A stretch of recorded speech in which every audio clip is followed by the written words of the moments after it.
podcasts you love. From people you trust. This is TWiT. Hi, this is Leo Laporte, and this is my Tech Guy podcast. This show originally aired on the Premier Radio Network's 200 stations. Yeah, you remember that part. On Sunday, August 9th, 2020. This is episode 1718. Enjoy. The Tech Guy podcast comes to you from the beautiful TWiT LastPass studios. Securing every access point in your company doesn't have to be a challenge. LastPass unifies access and authentication to make securing your employees simple and secure, of course, even when they're working remotely. I love it. Check out LastPass.com/TWiT to learn more. This episode of the Tech Guy is brought to you by Mint Mobile. Mint Mobile provides the same premium network coverage you're used to, but at a fraction of the cost because everything is online. Mint Mobile makes it easy to cut your wireless bill down to just $15 a month. With a 3-month introductory plan, plus you get the plan shipped to your door free. MintMobile.com/TechGuy. And by Monday.com. Monday.com is a flexible platform to manage any team, any project, any workflow online. Collaborate, plan, and track everything your team's working on wherever you are, wherever they are.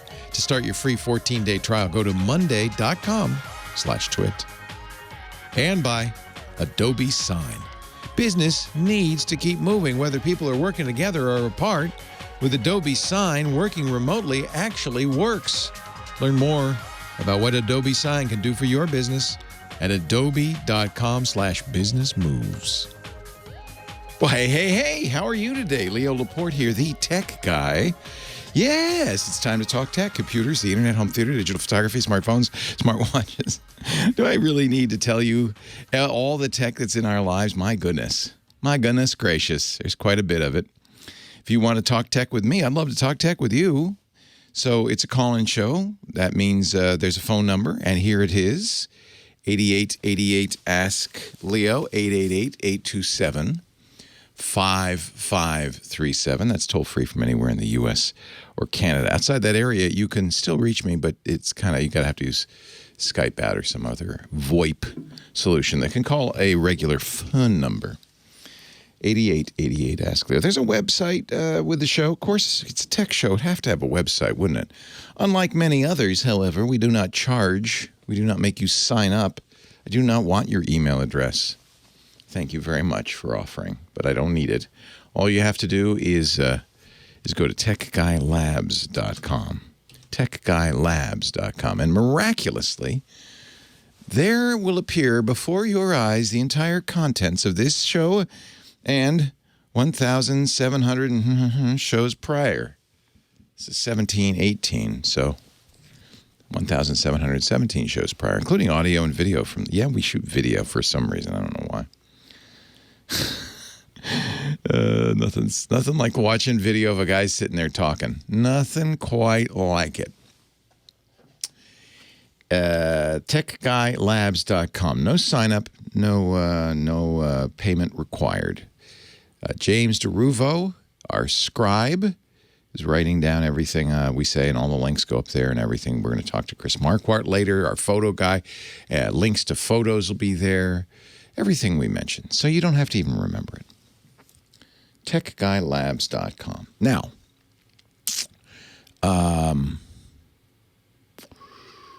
what else should I tell you? Oh, I wanted to mention this. I'm going to talk about Samsung's announcements. I mean, I don't know. It's not that big a deal. It's phone day. It is phone day. I swear. Phone week, phone month. Pixel 4a came out. That's the new Google phone. It's the little brother to the Pixel 4 and 4 XL, which is now, by the way, discontinued. Didn't sell all that well. Less than a year after its announcement. That's it. You might see some in stores and stuff, leftover inventory, but it's gone. No more will be made. The 4A, however, already the fastest, bestest selling phone on Amazon, unlocked phone on Amazon. And I think that that's really a testament to the fact that we're done paying $1,000 for phones. We want a good phone, a decent phone, and we want one for, let's say, $350, which is the price for the 4A. However, Samsung is still pushing at that at that boundary, they announced the Samsung Note 20 and the Note 20 Ultra starting at $900, I think, for the one no one's going to buy, and then $1,000 and up, and I think you can get to $1,400 or $1,500 on the Ultra. And then they announced, that ain't all. They announced the Galaxy Z Fold 2. I don't know what the Z is for. The Galaxy Z Fold 2. And this is the successor, the second and a half successor, I think, really, you should say, to the Galaxy Fold. That was the Galaxy Fold when it came out. Remember, they had all these problems with it, like the reviewers. The screen was breaking, so they, oh man, hold on, wait a minute, maybe we can fix that. Took it back, they adjusted it, put a new screen cover on it and stuff like that, and shipped it. So that's the 1.5, and now we're doing 2.5. It's actually probably a better phone. 6.2-inch screen on the front. That used to be really skinny and small. Now it's decent, normal, basically. Inside, you unfold it, you open it up, and you've got a 7.6-inch screen. And I'm really tempted because I want to know if these folding phones, I want to know if that's a cool thing. There's no stylus. You need a Note for that. This is not a Note. It's its own thing. It's the Z, I'll call it the Z Fold 2. Redesigned hinge with like 4,000 parts. They were showing all the parts. I don't know if that's a good thing. It's got a little vacuum cleaner thing. little brushes in it so that crumbs don't get in. That was a problem with the first one. Still has a little kind of like little crease down the middle when you open it up. They didn't say the price, but leaks have it close to, I think, $2,000. Wow. That's a lot to pay for an experiment. We'll see. We'll see. They also announced a new watch, new earbuds that look surprisingly like beans. Now you could say, what? I can't hear you. I've got beans in my ears. And you really will. Well, the little copper-colored beans. That's the new color, by the way.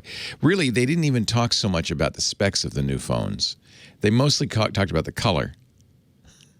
It's all about Mystic Bronze, which is pretty. You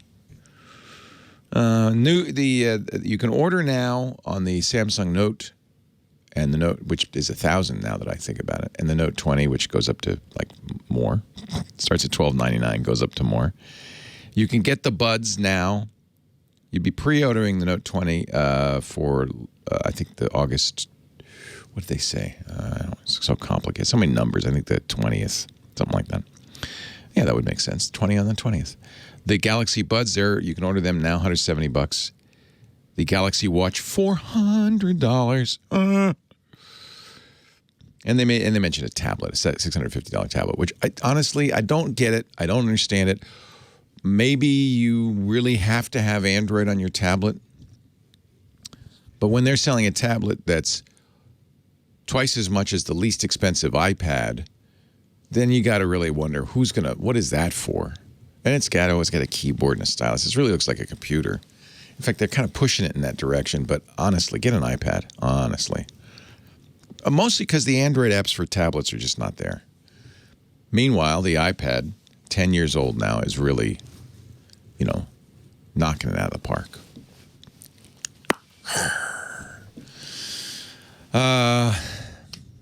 Weird to announce such expensive devices as we go through this difficult time, but maybe they know something. It's not surprising to me that the less expensive phones are selling like hotcakes. iPhone SE, still, I have to say, still an excellent choice. Small. I have to say, I'm liking fingerprint readers more. The 4A has a fingerprint reader. The SE has a fingerprint reader. Works better if you've got a mask on. I just got Motorola's latest inexpensive phone, the $400 Galaxy Edge, also fingerprint reader on screen, and it works quite well. It's very fast, which means it's probably optical. Those seem to work better than this, whatever the sonar ones or something. The technology's silly to get it through the screen. But it's a very nice phone, too. Really lovely.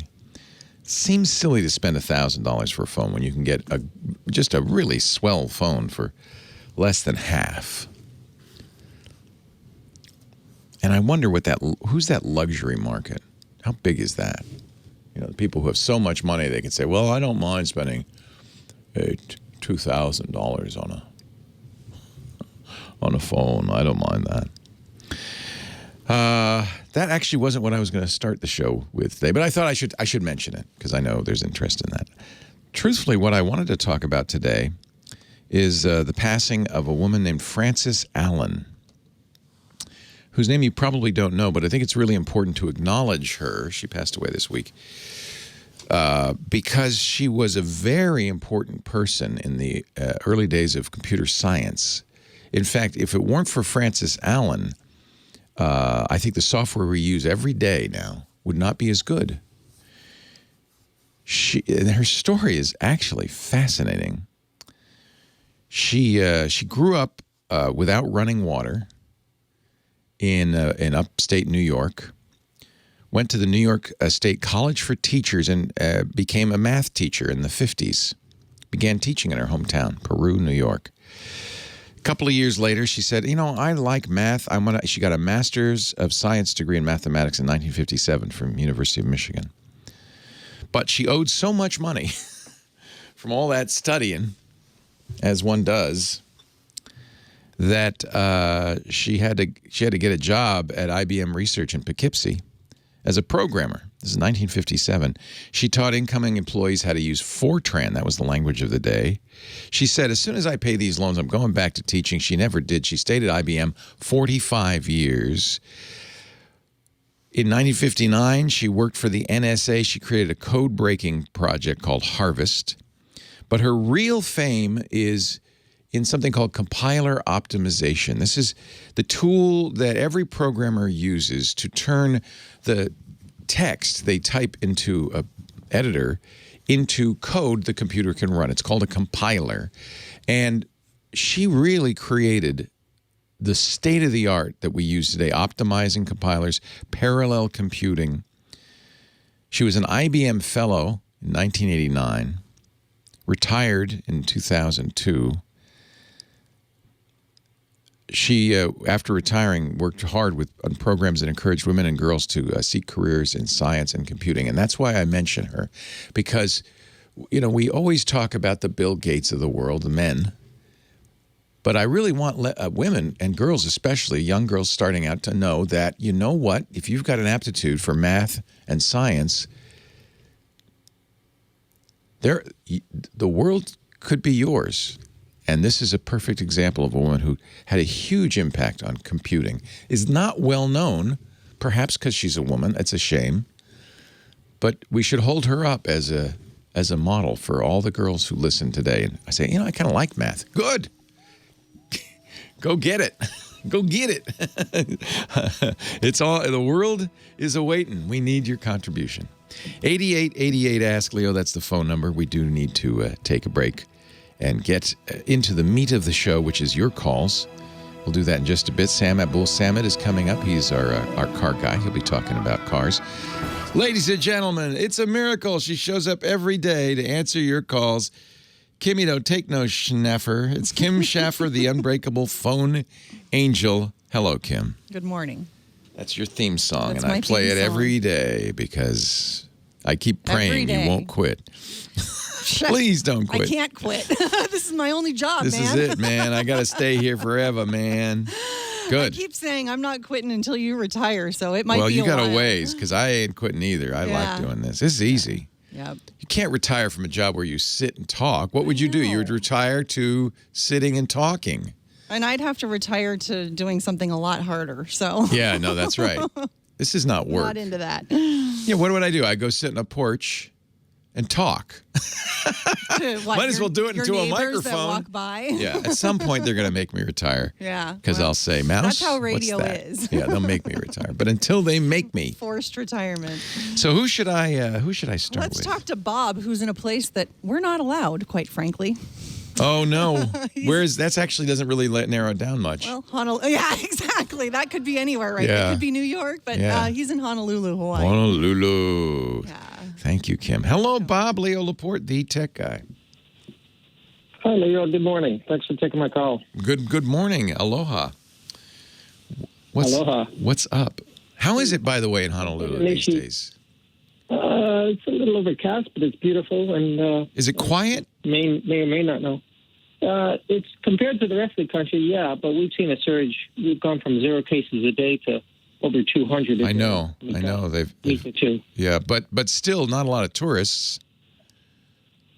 Absolutely. Waikiki Beach is wide open, I would bet. Yeah, the beaches are wide open. They just shut down the beaches, actually. You can only cross the beach to go surf or swim. You can't lay on the beach, sit on the beach, linger on the beach. That's a shame. To be looking out at that beautiful vista and say, can't go there. Oh, man. What can I do for you today, Bob? So I switched to a new internet service provider the other day because the rates kept going up on the other one once you get a year or two into them. I know. Aren't they awful? They're just awful. Oy. Yeah. So I have internet and TV. And so they put in their modem, and the guy said, you're all set, everything works, their modem, their router, etc. And I said, what about double NAT? I learned that from Leo. I said, I can't have 2 routers in a row because I have the Orbi downstream. Nice. Love the Orbi. I like the Orbi. Yeah. Yeah.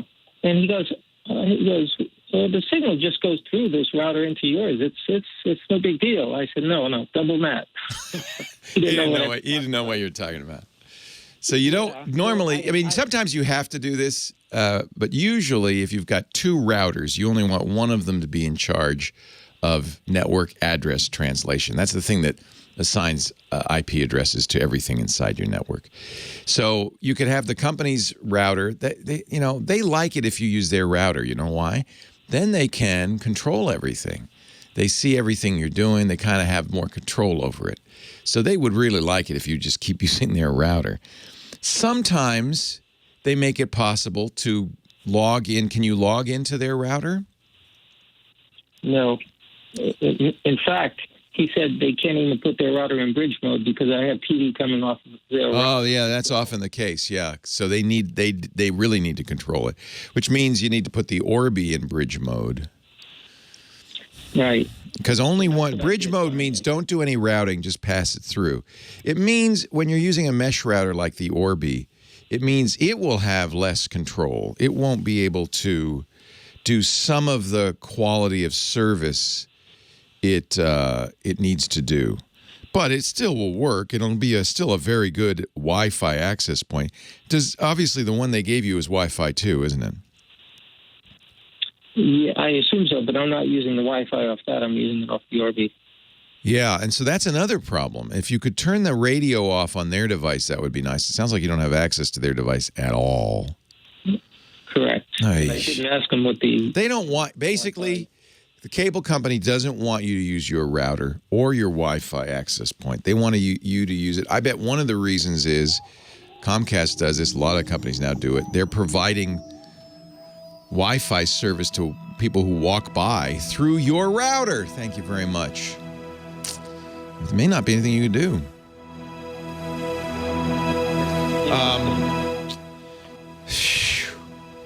Golly, that's annoying. Almost worse than double natting is having 2 Wi-Fi networks in the same space. They're going to interfere with each other. Yeah. How do I check if their Wi-Fi signal is broadcasting? Well, you'd see it. It would have the SSID would be the name that they gave it. Who's the cable company? Cox? Hawaiian Tel. Hawaiian Tel. Yep. So, do you see when you open your Wi-Fi chooser? You must see theirs as well as the Orbi? I actually do not. No. Okay, maybe they didn't turn the. Does it have antennas on it? No. Oh, maybe it's not. Maybe it doesn't have Wi-Fi. That's interesting. That's really interesting. So they don't do Wi-Fi. So then just put the Orbi in bridge mode, and then you're fine. That's what I did. Yeah. the other interesting thing, Leo, is yesterday we had a power outage just for a minute or two, and then our Wi-Fi went down, our internet went down, and so I went to check things, and their router is not working. It's stone cold dead. I plugged it into a different outlet. I reset it, did everything I could. It doesn't work. No lights on the front? I called them up. No lights on the front at all. And so I called them up, and they said, we've got 3 options. We can mail you one, we can send a tech, or you can go into the shop and pick up a new one. Yeah, it got fried. This sometimes happens when there's a power outage. There's often a surge when it comes back on, and it fried the modem. I guess so. It's on an old surge protector. Maybe it didn't do anything. There's other devices connected. They had no problem. But regardless, it's fried. So I called them up and I said, so I'm without internet and TV for 2 days. I said, thanks for nothing. Nice. He said, well, you could.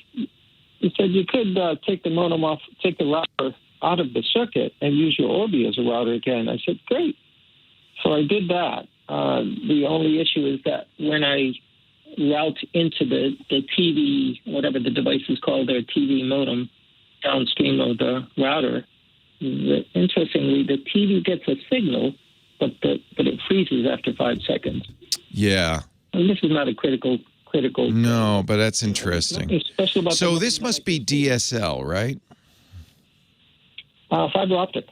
Oh, interesting. So they have then another box connected to the fiber optic that has Ethernet coming out of it. So fiber optic modem has Ethernet coming out of it into their router. Yeah. So you can eliminate their router. Yeah. Because, nice. Fiber optic has to be converted when it comes into your house, obviously. And so they have, I can't remember, is it CSU, DSU? They have a box. ONT, that's right. They have a box, the optical network something. And John, my studio manager, knows this because he has fiber optics too. Optical network terminal. So that comes in, that turns it into Ethernet. At that point, you could put the Orbi on it and it would all operate normally, except for this TV thing, because their box must do something with TV. So they said you could do this, and it sort of works. Yeah, so I hooked up the Orbi without their router, and it works, except the TV. Yeah, the Orbi would work just fine. I'm not sure what the TV thing is. What they do to make the TV work. I guess it's not just plain old IP. It's something else. So I think that's a call to them because I don't understand what they're doing. I don't know. Well, I'm looking at the Hawaiian Telecom. At least you now know you don't need to use their router for internet. Hey, I got to run, but it's great to talk to you, Bob. Stay safe. Thank you, Leo. Take care. Bye-bye. Me, mini me, mini me, mini me. I was just looking at my, love this thing. Like my iPhone SE. What a good deal this thing is. And especially a good deal because I got it at Mint Mobile. Our sponsor, Mint Mobile, is just an awesome company. I was able to get a great price on the iPhone SE and a great price on Mint Mobile. $15 a month for the iPhone SE, $15 for the Mint Mobile service. That's their introductory package. Unlimited nationwide text and calls, plus data. I can't remember, is it 2 or 3 gigabytes? I think it's 3 gigabytes a month data. 15 for the phone, 15 for the service. That's $30 a month. That's a third what I'm paying just for the service alone with the big boys. I love the Fox. In fact, I wore my Fox t-shirt last night just to celebrate. I love the Fox. Why are you paying more? That's the question. If you can get Mint Mobile for so much less. Mint Mobile does it right in every respect. The way they save, the reason it's less, they don't have the stores. They don't have the overhead. They go direct to you. In fact, it's a really great deal. You can go to Mint Mobile, sign up today. Bring your phone if you already have a phone. They have a little checker that'll tell you if the phone's compatible. If it works with T-Mobile, it'll work with Mint Mobile because that's basically it. It's T-Mobile's service at a quarter of the price. Everything's online. No retail locations, no overhead. It's the one Ryan Reynolds owns, you know? It's great. You've seen the ads on TV. He's hysterical.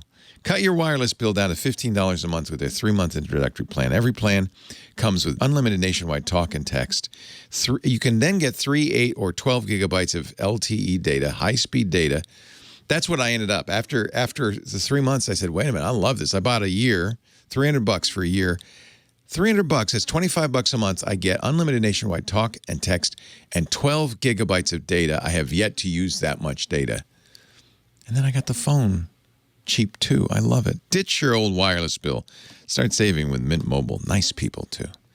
To get your new wireless plan, just $15 a month with that 3-month introductory offer. SIMs shipped right to your door free. Yeah, that's another thing. Most other companies would charge you for the SIM, not Mint Mobile. MintMobile.com/TechGuy. Mint Mobile, MintMobile.com/TechGuy. Cut your wireless bill to $15 a month with their 3-month introductory plan. And take a look at the phones. If you need a new phone, cannot recommend more highly the iPhone SE, $15 a month, and Mint Mobile, $15 a month. That's a great combo. And, you know, if you're getting a phone for a kid or a relative, my father-in-law, for instance, he loves it. MintMobile.com/TechGuy. It's minty fresh, as they say. Thank you, Mint Mobile, for supporting the Tech Guy Show. Thank you for supporting us, too, by going to that address. MintMobile.com/TechGuy. Leo Laporte, the Tech Guy. Oh, hey. Look who's here, our car guy, Sam Abuelsamid. He's a principal researcher at Guidehouse Insights, where he talks about cars to investors. And then, of course, he has a podcast for the rest of us called Wheel Bearings at wheelbearings.media. Hello, Sam. Hello, Leo. How are you? I'm great. How are you? I'm doing fine. It's a beautiful Sunday afternoon here in Michigan. The sun is shining. The temperature is about 89 degrees. Perfect. Yeah. Can't go anywhere. We can go to the lake, go paddleboarding. Go to Did the that lake. yesterday. Good. Nice. Yeah. Very nice. Yeah. Michigan's full of water. You know, this is one of the reasons I love living here because, you know, even when it doesn't rain for a couple of months, we still have lots of lakes and lots of water. I know. It's beautiful. It's really it's famous for its lakes. Lisa and I want to retire on a lake, so we're thinking about Michigan. But the problem is winter. So maybe we'll have a summer Well, that's place. why we have water, because we have winter. Eventually, the stuff melts. They go together, Goes in the holes in the ground. Oh, now I get it. Yeah. So what do you want to? What car stuff? What you got? You look like you have a halo. You look like Saint Sam right now. Yeah. Oh, it's a car. It's actually. I just don't see the car behind you. Just this. Yeah. So what I wanted to talk about today a little bit is a concept called autonowashing. What? Yeah. Back around 2010, latter part of the previous decade, you might have heard of something called greenwashing, which was, you know, a lot of companies were accused of greenwashing when they were doing stuff that, you know, to make it seem like they were being more environmentally friendly, but, you know, wasn't actually really having a significant amount of real impact. Just make believe. Yeah. Yeah. And autonowashing is kind of a newer take on that. Make believe autonomy? Kind of, yeah. The term was coined by a woman named Liza Dixon. She's a researcher in human machine interactions, particularly around autonomous systems. She's based in Germany. She's American, but she's based in Germany right now. She's actually working on her PhD. And she wrote a paper a while back on this concept. And the way she defines autonowashing is making something appear to be more autonomous than it really is.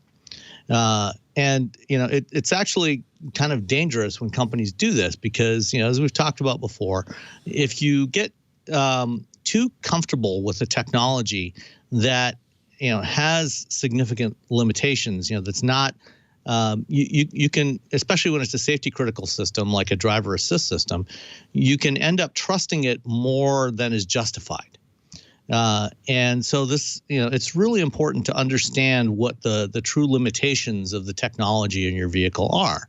And as an example of this, up until fairly recently, there hasn't been much done to try to actually stop companies from doing this sort of thing. And there's one particular company that will go unnamed for the moment that has been particularly widely accused of this problem of autonowashing. Let me think. Does it be? Well, no, go ahead. We all know what you're talking about. I used to have one. Yeah. In fact, recently, a few weeks ago, a court in Germany ruled that Tesla can no longer use the term autopilot. Good. Or sell something called full self-driving until they actually have a system. Yeah, until it's a system that is actually fully self-driving. And I have to say, as a Tesla owner, I understood that Elon is a marketer. Remember, he also has in his air filtration, he called it bioweapon defense mode. And even on the button, it has the biological hazard marker, like you're somehow magically protected. And it turned out it was just a HEPA filter. And I paid a lot extra for it. It's marketing. But I understood that I was at the time when I spent all that stuff, money on that stuff, I was supporting Tesla in their mission to electrify the world. And I was happy to do it. It's just good marketing. But the problem is it's dangerous marketing if you don't understand that when he says autopilot, it's really just driver assist. I was using that. I'd keep my hands on the wheel. I'd keep my eyes peeled because I knew at some point it would try to drive me into a wall. And I just was ready for it. Yeah, and Elon's far from the only person that's done this. It's marketing. Carlos Ghosn, who used to be the CEO of Nissan, was several times on numerous occasions in talks that I saw, keynotes I saw him give. He talked about the systems that Nissan was selling on some of their vehicles, a system called ProPilot. Talking about that as autonomous driving, and like autopilot, it's a hands-on system. You're not supposed to take your hands off the wheel. And of course, Carlos Ghosn is now an international fugitive from the law. Yes, yes, that is true. But I think that's somewhat unrelated. Nevertheless, it gives you some idea of the ethical foundations of the guy, right? Yeah. And to their credit, when Nissan brought, they originally launched ProPilot in the Japanese market, I think in 2017, and when they brought it to the U.S. market a couple of years ago, they actually changed the name slightly. They call it ProPilot Assist in the U.S. market, and they were very clear to in their marketing of it and in talking about this system to make sure that people understood that this is a driver assist system. It's not autonomy. It's not designed to drive the vehicle itself. And and what we've seen, fortunately, from most automakers over the last couple of years is a shift in the way they refer to these systems. Like Ford's is called Copilot, right? And so it's something that's along with you to help you, not taking over. And Volvo calls theirs Pilot Assist. So most companies are doing this, but one of the things that you can do, if you're not sure what your car can do, there's actually a really good website called mycardoeswhat.org. Good name. Yeah, and this is a program that was created by the National Safety Council. They run this site. And they produce all kinds of materials that they distribute through state DMV offices across the country, and they've got the website, and they're doing other sorts of marketing to help people understand the capabilities of the features that are in their cars. And of course, the other thing that's also confusing for consumers is the branding, the naming of these technologies. Every manufacturer's got to have their own different brand for the same functionality, like adaptive cruise control. There's just My Car Does What site. And just to emphasize this kind of marketing nonsense has been around since America. Oh, yeah. Right? Whiter whites, brighter brights, your teeth will shine. It's not unusual. Your television, for instance, there's 50 different ways they describe things like the screen interpolation. They all have different names for it. The difference is it won't kill you. Exactly. If it doesn't get whiter whites and brighter brights, it won't kill you. If your shirt's a slight gray. It's a little gray. Okay. It won't kill you. On the other hand, if you think your car is driving itself, it could. Yes, it's not. Exactly. Yeah. So it's really important to understand, and it's worth taking a few minutes, if you're unsure about what the capabilities of the systems in your car are, go check out this site. They've got, a lot of good materials on there to help you understand what lane keeping assist does, what adaptive cruise control does, and blind spot monitoring, and how they work. So it's a great resource to use. And I think, especially if you're teaching your teenage kids how to drive, if you're not sending them to a driver school, and to be honest, I think most driver schools probably don't understand this stuff either. They don't really know, a lot of people don't understand the technology. So, if you've got a teenager in your house that is learning how to drive, take some time yourself to look at the site, understand what's there, figure out what's on your car, and then, spend some time with your teen driver to help them understand as well what the capabilities are. That would be even a greater risk if a teen says, "Oh, I can get in the back seat with my friends." While the car's driving. That'd be an even bigger risk.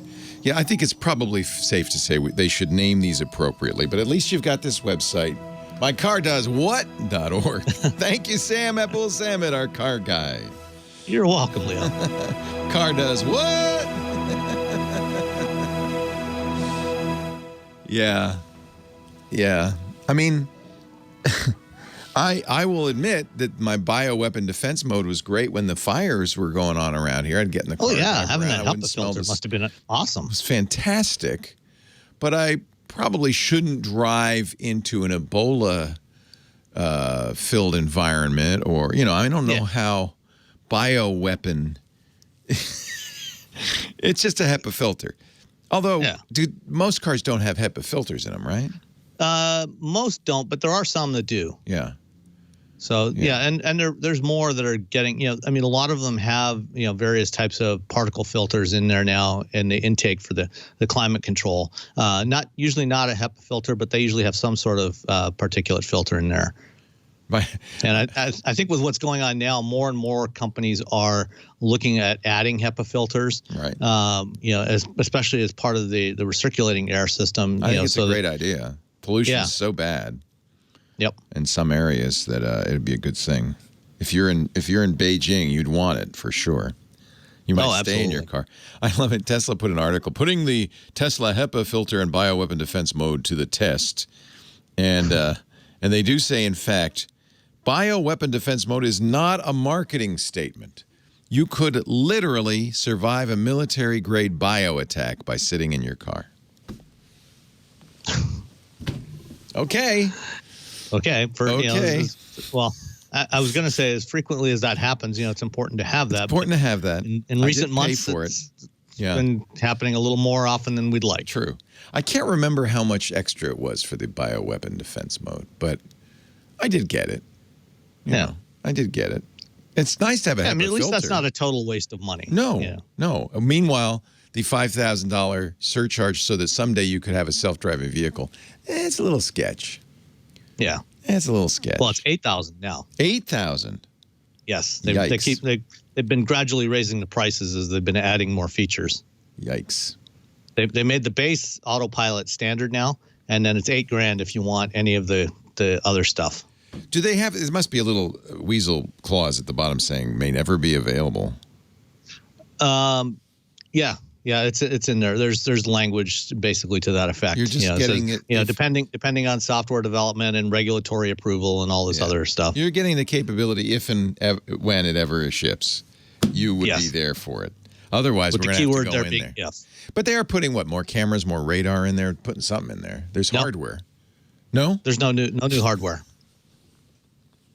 He's a brilliant marketer. He is a brilliant freaking marketer. Wow. Yeah. Speaking of which, did you see the reveal of the Cadillac Lyric this week? I did not. Something nice? Yeah, it's the first new electric Cadillac. It's crossover, and unfortunately, it's not coming for another 2 years. Pretty. But yeah, it's a new electric crossover that they're going to be launching. Yeah, I'm glad I saw it in March at the EV Day that GM did at their design center. And it was supposed to be revealed in April, but for obvious reasons, it it was delayed. Yeah. So they finally revealed it this past Thursday. Nice. Not till 2022. That's okay. Yeah.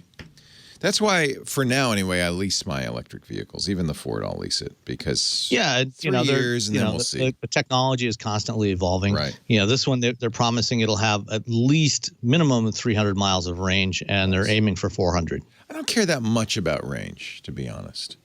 I understand people and do. you probably shouldn't. I mean, anything over about 200 to 250 is more than enough for almost everybody. Yeah, exactly. But it's more. For those that are still concerned about range anxiety. Leo Laporte, the tech guy, 8888 Ask Leo, the phone number. Let's go to Bill in Goleta, California. Our next caller. Hello, Bill. Hello, Leo. Yeah. I was just listening to what you said, and I thought HEPA filters, according to some of these people, were old hat because it was made in the 50s or 60s. Well, it was, but for filters, it's the best you can get these days. Still works, huh? Still works. Anyway, I guess it worked well enough that I paid $1,000 to put it in my car. Sam said that some cars do have HEPA filters. The Tesla wasn't unique in that. It was only unique in labeling it a bioweapon defense filter. It's just marketing. It's just marketing. That's okay. I understand. I hope it works really good. Yeah, it did. You know what? It did when we had the fires up here in Northern California in the wine country. I would get in the car and just sit there because it was the only clean air I could find. It was really nice. So it did work in that certainly for the smoke from fires. It made a big difference. Did you change the filter though? After? No, I never changed the filter ever, and that's a good question. I don't know if they did that as part of the maintenance or what. I don't know. So what can I do for you today, Bill? Anyway, my question, I got this email from Wyze, and they supposedly have this cube for $50 that includes a base station and an outdoor camera that's battery operated. Yeah. I'm wondering if you've heard about it and have any thoughts. I have not tried the outdoor one yet. It just came out, although my colleague, Micah Sargent, just reviewed it on our hands-on technology. And I think he liked it a lot. I'm a big fan of this company because I think they're very consumer friendly. What they've done is it's WYZE.com. What they've done essentially is say, those cameras that you buy from Google and other companies for hundreds of dollars, those are the same cameras we can get from the same sources, from the same manufacturers for $10. So if we sell them to you for $20, we make a nice profit and you don't get ripped off. And this was their whole model. They're a company out of Seattle. They also now have a scale. They have a smart band. All of these priced kind of surprisingly low compared to their competitors. Now, there's a couple of things about the Wyzecam, and I have had their pan tilt cam for a long time and their regular static cam for a long time. Those are the $30 and $20 cameras. They don't sell a subscription, which talk about saving you money. The way they work is they have a little, if you want constant recording, they have a little micro SD card slot. But normally they don't turn on at all unless there's movement or sound. And then they turn on. They'll send you a ping on your phone, and you can watch it live on your phone. And they'll have, I think, a couple of days that they'll store it for you. So it's a little different service. I think for most people, more than adequate. These new outdoor cameras are $50, a little more expensive. And I think they have, I'm trying to see what the features are. I think mostly what it is it's the regular camera, but weatherproof, right? It has batteries in it. Supposed to be. So it's completely wireless. Supposed to be hooked up to their base station. You can put up to 4 of them. Yeah. And it doesn't look like or sound like it needs an internet connection once they've set up. They talk to each other, and they have the SD card in them, and then it'd be ideal to set it up and then put it at your place and then go there and look at the SD card. Isn't that awesome? So the bundle, which includes the camera and the base station, is $50, and then additional cameras are $40. I can't tell you. I haven't tried it. Let me see if Micah's review is up yet on our podcast network, because I know I believe he's been reviewing it. So let me just see if his review is, yeah, it is. So the Wyzecam Outdoor, I don't know if I think he did review the wireless as well. He did it just a couple of days ago. So that's twit.tv/HOT for Hands on Technology. That's our podcast network. Okay. And episode 101 is his review of this camera. And I haven't watched it yet because it just came out. But I seem to remember he really liked it. We've been very happy with the Wyze stuff. I think they're, for that price, they're amazing. I really think. Now, I years ago went all in on the Nest stuff. So I have 4 Nest cameras, and it's more expensive. Nest has responded a little to the competition from Wyze. They dropped their Nest Aware subscription price for people with many cameras like me. And I do like it. There are big times when I've used it. Somebody drove over our mailbox while we were on vacation. I was able to track the culprit down because I had video of it. For a long time I thought, I'm not going to ever get outdoor cameras because I don't want to be paranoid. I don't want to be that guy who's because my brother-in-law, he's constantly looking to see if somebody's out in his backyard or in his driveway. He's very paranoid. But, it's a kind of reassuring to know that I've got the backyard monitored, I've got the deck monitored, I've got the front door monitored, and I've got the driveway monitored, 4 of them, including the Hello doorbell. And it's really nice. Plus, it shows up on your Google Home if you've got one of the ones with screens. It's very easy to see on my phone what's going on. And those, unlike the Wyze, they're always live because they're always streaming to the internet. So you have a full-time recording. That's a little bit of a different model from the Wyze. The other reason the Wyze doesn't want to record all the time is because this one is battery powered. It doesn't plug, and that's nice because you don't need to have a plug. You don't need anything. You just put it anywhere you want. True. You got to charge them up every couple of months. Right. Right. And it doesn't use a lot of battery because it's only turning on when there's noise or movement. So how often you charge really will vary very much. If you pointed it at a busy street, you'd be charging it a lot more because it'd always be on. Yep. So that's true. They can't really tell you reasonably how often you're going to have to charge it. But I think in a normal, in a backyard where you don't have a lot of movement, I think it's a great idea. I really do. And I think I will tell you this, the company is good. They stand by their merchandise. Their price is good. $15 a year, they will record unlimited motion. Scooter X is telling me for $15 a year with storage. So if you're willing to pay a little bit, a tiny subscription, $15 a year is nothing. Well, it's got to be internet, and where I'm going to put it, there's no internet available. So but the base station has to have the base station has to have internet, right? Yeah, but not to work, I don't think. I mean, the base. It would record locally. Yeah. You're right. Yeah. And then, you just wouldn't get the notifications. You wouldn't. Right. You won't get anything. Right. And I think it has to be plugged in. You can't hook it up to a Wi-Fi. You got to have internet. Oh, it has to have Ethernet. That makes sense. Yeah. You don't want to put too many. That's how they keep the price down a little bit. Yeah. True. Well, if you get it, let me know. And but do watch Micah's review because that's the best. And like I said, I haven't tried it. It was Tech Guy IoT? No, it's TWiT, which is our podcast network. This Week in Tech, twit.tv/HOT is the name of the show. Hands on Tech. Okay. Twit.tv/hot. I can find that. I have one more quickie. Yes, sir. Are you still playing with your DJI tank? No, I got it. My kid built it. We built it. It's so cool. But you know how kids are. It was fun for a few weeks. It's fun for a while, and then it wears off. And it's the next thing. You have to get a drone. Oh, I've had drones. My problem with drones, my wife won't let me buy them anymore because I keep losing them and crashing them. They find the trees. They find the trees. However, I got my son the Mavic Mini from DJI for Christmas, and now he's getting work doing drone footage. He yesterday did a real estate shot, so that's worked out well. Did he get his FC or FAA license? I think the Mavic Mini is so small you don't need one. They do it by weight. And I think the rationale is if it fell out of the sky and hit somebody in the head, it wouldn't kill them. Okay, you don't need a license. That's true. Yeah. Okay.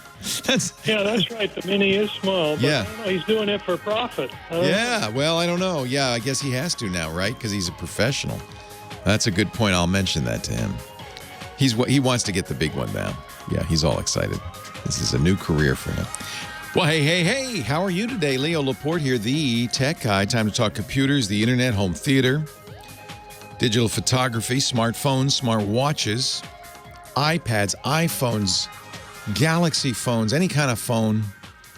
8888 Ask Leo is the phone number. I have to say I've been playing with this Motorola Edge, which didn't get great reviews, I have to say. But I think it's a really nice phone.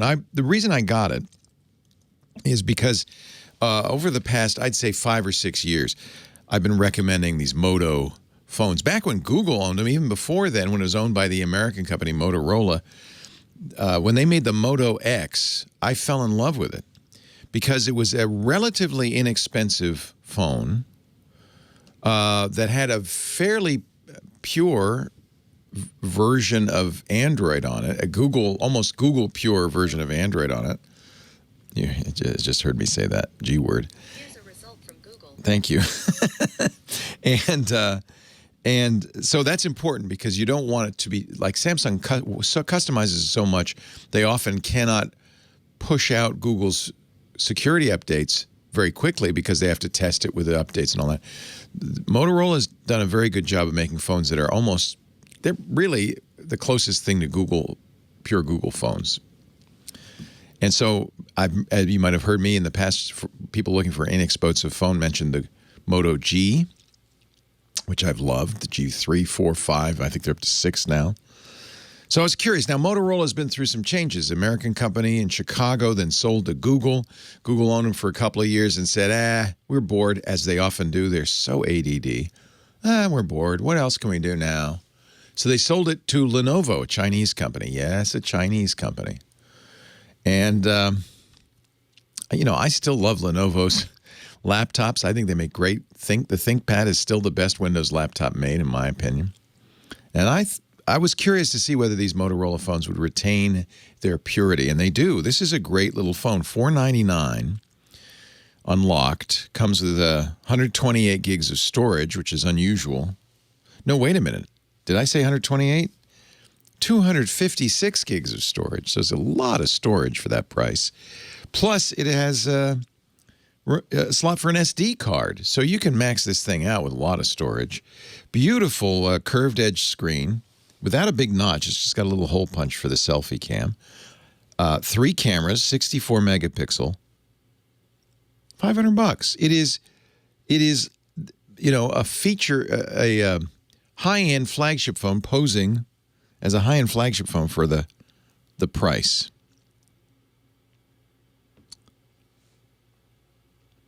Of an expensive phone. Now, I have to say, $500 sounds expensive now with Google just releasing the Pixel 4a, which I think is probably your first choice. It's interesting, though. These inexpensive phones, they don't do the face recognition that the iPhone does or the Pixel 4 does. They do fingerprint. And, in the day and age of masks, fingerprint's pretty awesome. I wear a mask when I'm out and about. I don't like to have to enter in a long, passcode. This one has a built-in in-screen fingerprint that works every bit as well as the one on the back of the screen. It's really fast. It's really good. Some reviewers complained about the camera on it. I think it's fine. I mean, it's not as good as the iPhone or the Pixel 4. Those really are the creme de la creme. But it's good. It's good. As for a phone, it's pretty darn good. It has a lot of nice features. I just think it's fine. I think I would look at the OnePlus Nord. They don't sell it in the U.S., unfortunately, but that's a very nice phone. OnePluses are good. But for pure googly Android, Motorola or Pixel, those are both, I think, good choices. And it really makes me wonder how companies like Apple and Samsung are getting away with charging $1,000 and more for phones these days. I just don't get it. 8888 Ask Leo, line 3. We'll go to Hesperia. Bernard's on the line. Hello, Bernard. Yeah, hello. I have a HP 2000 notebook. Mm-hmm. When I go to open it up, I haven't opened it for about 6 months, and when I turned it on, I got all kinds of updates. Yes, so I bet you do. all the way from January. So anyways, after I finished all the updates, I tried to install the new update of 2004. Yeah. And I didn't have enough storage. So I checked my storage, and when I checked the storage, all the categories came up, and the one at the top just said other, and it said 369 gigs, which I think is mostly all yours. So I tried to click on the other, and usually the other categories, when I click on them, the categories usually take a while to download, and then they break down into different sections of how much is in each section. But when I click on the other that has a 369 gigs, it sits there, and I let it sit for about 5 hours. Oh. And I couldn't figure out. Nothing should take that long. So you wow. So you're using, it's Windows 10 now. You updated it. So you're using their storage sense to look at it. Right. So yeah. when I click on the other, there's a small grayed out section that says other users. Other users? Interesting. Yeah, and I can't get to it to find out what those 369. Yeah. They won't let you delete it. 369 gigs for other users. So when you log into your notebook, you may not have it set to log in, but if you log out, don't restart, but just log out, you'll see what other users there are. Yeah, it restarts as administrator. Yeah. And are there any other users that you see? It doesn't show any other users except me. There is on that computer's old enough, I think it's 2013. Yeah. There probably is a hidden administrator account. They used to do this. So when you got it, it was Windows 7. You've since upgraded, right? Yeah, it went to 8. And then so part of all of that storage, in fact, I bet the massive amount of that is the Windows 7 so that you could roll it back. And it doesn't delete it automatically. So the old operating system, and I bet you that the size of that is commensurate with what would probably be your Windows 7. So there's another disk cleanup besides the one you're using. It's the old one, and it should be able to delete this. It's called disk cleanup, so you can actually just hit the Windows key and start typing DISK space cleanup. You should see it pop up. Hit return, and it will delete not only all those other things that the storage program deletes, but it will delete, in fact, the old version of Windows. And I think, I'm going to guess that's what you're seeing. Yeah, because I think that 369 gigs is mostly Tech Guy and TWiT. Oh, when you said it's me, it is me. It's old podcasts. Yeah. We'll delete those. We keep them for you. If you ever need it again, you can get it. That's 369 gigs of you. No, please, I beg you, delete me. Oh. When you said it's me, I didn't realize you meant me. Holy cow. Yeah, delete those.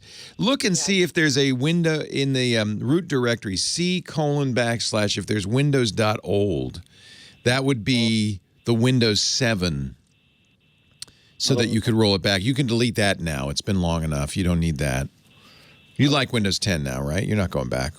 Yeah, no. Yeah. So delete that. And please, I beg of you, delete my old files. You can get all of them at our website, twit.tv. Or for the old one because there's a lot of interesting stuff on there. Oh, aren't you sweet? Well, put those on a thumb drive then. Yeah. Okay. Get them. And honestly, you can always download it again. I promise you. We'll keep them on our website, techguylabs.com. And then the big site, the TWiT site, is my podcast network. That also has all the Tech Guy podcasts as well. So they'll all be there. Oh, man. Yeah, it was. Oh, man. Well, I'm honored that you decided to waste so much drive space on me.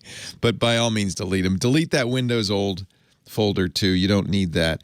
It's best to use disk cleanup, honestly, rather than doing it by hand. And it's all in there. It's all available. So Windows key, disk cleanup, return. And you go through all the settings, all the check marks, and all that stuff. Actually, we've also found, the chat room, boy, they're good, has found, thank you, Chunky Monkey, is on the HP.com site, and I'll put a link in the show notes at techguylabs.com, Hard drives, this is a question in their forums. Hard drive storage full and being taken up by other users. This is on an HP Envy, but I would bet this is an HP thing. So I would read what they say there. But I think, honestly, disk cleanup is your best friend. That new thing came from Windows, came from the Windows Phone world. And I haven't used it that much. I think disk cleanup, which is the old tried and true, is probably the better way to go than whatever that storage manager thing. I'm not crazy about that. Hey, thanks for the call. 8888 Ask Leo if you think you know better or you got a solution. And don't forget the website. I mentioned we put everything there, tech, including the shows, techguylabs.com. techguylabs.com. This would be a good time, methinks, to talk about Monday.com, our sponsor. I am so interested in this and so excited about it is because these days, you remember when you were in school and you had to get, you do a science project and you had your team and everybody's going home. You don't know who's doing what. You have phone calls at work. You might have meetings, stand-ups once a day or something. What are you doing? How's it going? What's the progress? It's not ideal. If only we'd had Monday.com. It's a great way to coordinate teams. And now that teams are working at home, you can't just look across the desk and say, did you get that report done? You need Monday.com even more. It brings your team together no matter where they are. You can plan, track, and manage your business in one easy-to-use platform. The thing that, for me, that made me want to use Monday.com is I don't have to use we use Slack, we use Google Docs, of course, a lot of email, Zoom, calendar, all of that just gets, you're going to continue to use it. Monday.com just organizes it. It's a project management platform that makes effective teamwork possible anywhere. But you don't have to change how you do your work. It just becomes a dashboard so you know what's going on. Everybody knows who's doing what, by when. There's a central source of truth that you can always refer to and say, well, I see it here on the Monday.com chart. You don't need the check-in meetings anymore because you constantly know what's going on. And by the way, they make it really easy to do for whatever your business is. They had a podcast, templates, but they have templates in every business that are remote ready. So they understand your team is probably remote, but they can get you up to speed. And it's also very flexible because you can see it as you prefer, whether it's a Gantt chart, a timeline, a Kanban board, a table like a spreadsheet, and you can switch so you can have it any way you want it. Very customizable. They have no code automations. So this is all on autopilot. So I update the Google Doc, it automatically gets added, imported, and it's on the Monday.com sheet. You'll get alerts. You'll get automatic status updates. Project flows keeps your team on track and confident in their work. And as I said, it works with everything you're already using. All your usual tools, email, calendar, spreadsheets, Zoom, Slack, whatever you're using. The other thing that's really important is a lot of times in business we guess. We guesstimate. We don't have the data right to our fingertips. We kind of remember it, so we make projections, planning, all kind of on a rule of thumb. When you have Monday.com, you don't have to guess. All the data is there, so you can make data-driven decisions very clearly, very accurately with that single source of truth, tracking progress, timelines, budgets.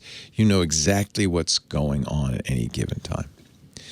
The other thing I love about it is they have onboarding specialists that can help you get the most out of their platform. Eddie came and helped us set up the podcast stuff. And it's kind of beautiful. I've never had such a clear view over what we're doing. No wonder over 100,000 teams are using Monday.com to get things done. Change the way you work online. Let Monday.com take care of what slows you down. Free up time to focus on the work that drives you. And it's not a replacement for what you're already doing. It's a way to organize what you're already doing so it is clearer. And it's about responsibility. It's about everybody being responsible for what they're going to do, what they are doing, and how they've done it. There's a 14-day trial waiting for you if you go to monday.com/twit.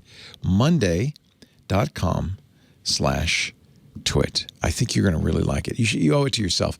Like I was just saying, you always want that free trial. See if this fits what your needs are. I think it will. In fact, I think you're going to look at it and say, oh, I didn't know it, but this is exactly what I've needed all along. monday.com/twit. Thank you for your support of the Tech Guy Show. And not just the ad, but helping us organize it. monday.com/twit. 8888 Ask Leo. That's the number. Brian in Nashville. Hello, Brian. Hello. Welcome. How are you doing? I am doing great. How are you? I'm hanging in like a hair in a biscuit. I knew you were going to say that, but I said, you know what? It gives this guy some pleasure. I'm going to let him do it. Yeah, I kind of felt like you were letting me go there. I was hoping I was going to fool you, but I didn't, did I? You're going to have to use a new name and city if you want to get away with that, Brian. Well, it's been a while. It has. It has. But you're up here. You're in my noggin now. I know if Brian calls, don't ask him how he's doing. But then I thought, oh, no, why not? So how are things, Brian? They're good. I hope I don't have a too dumb question. But oh, no, there's no such thing. No such thing. I know. I noticed, I know, for instance, in photography, there are those tools and software like you can put a device on your monitor, and it keeps track of your color to make sure that screen, it pretty much standardizes so everything stays. But it's not color that I'm worried about. What I've noticed. By the way, that device is called a spectrophotometer. I call them color suckers. And it's for calibrating your monitor. You don't leave it on there. You just do it once. You calibrate it, and then maybe once in a while fix it. Think of that principle. What I'm doing now, I'm a Tennessee naturalist, and one of the things I do is I have 2 bird recorders in 2 areas. Oh, cool.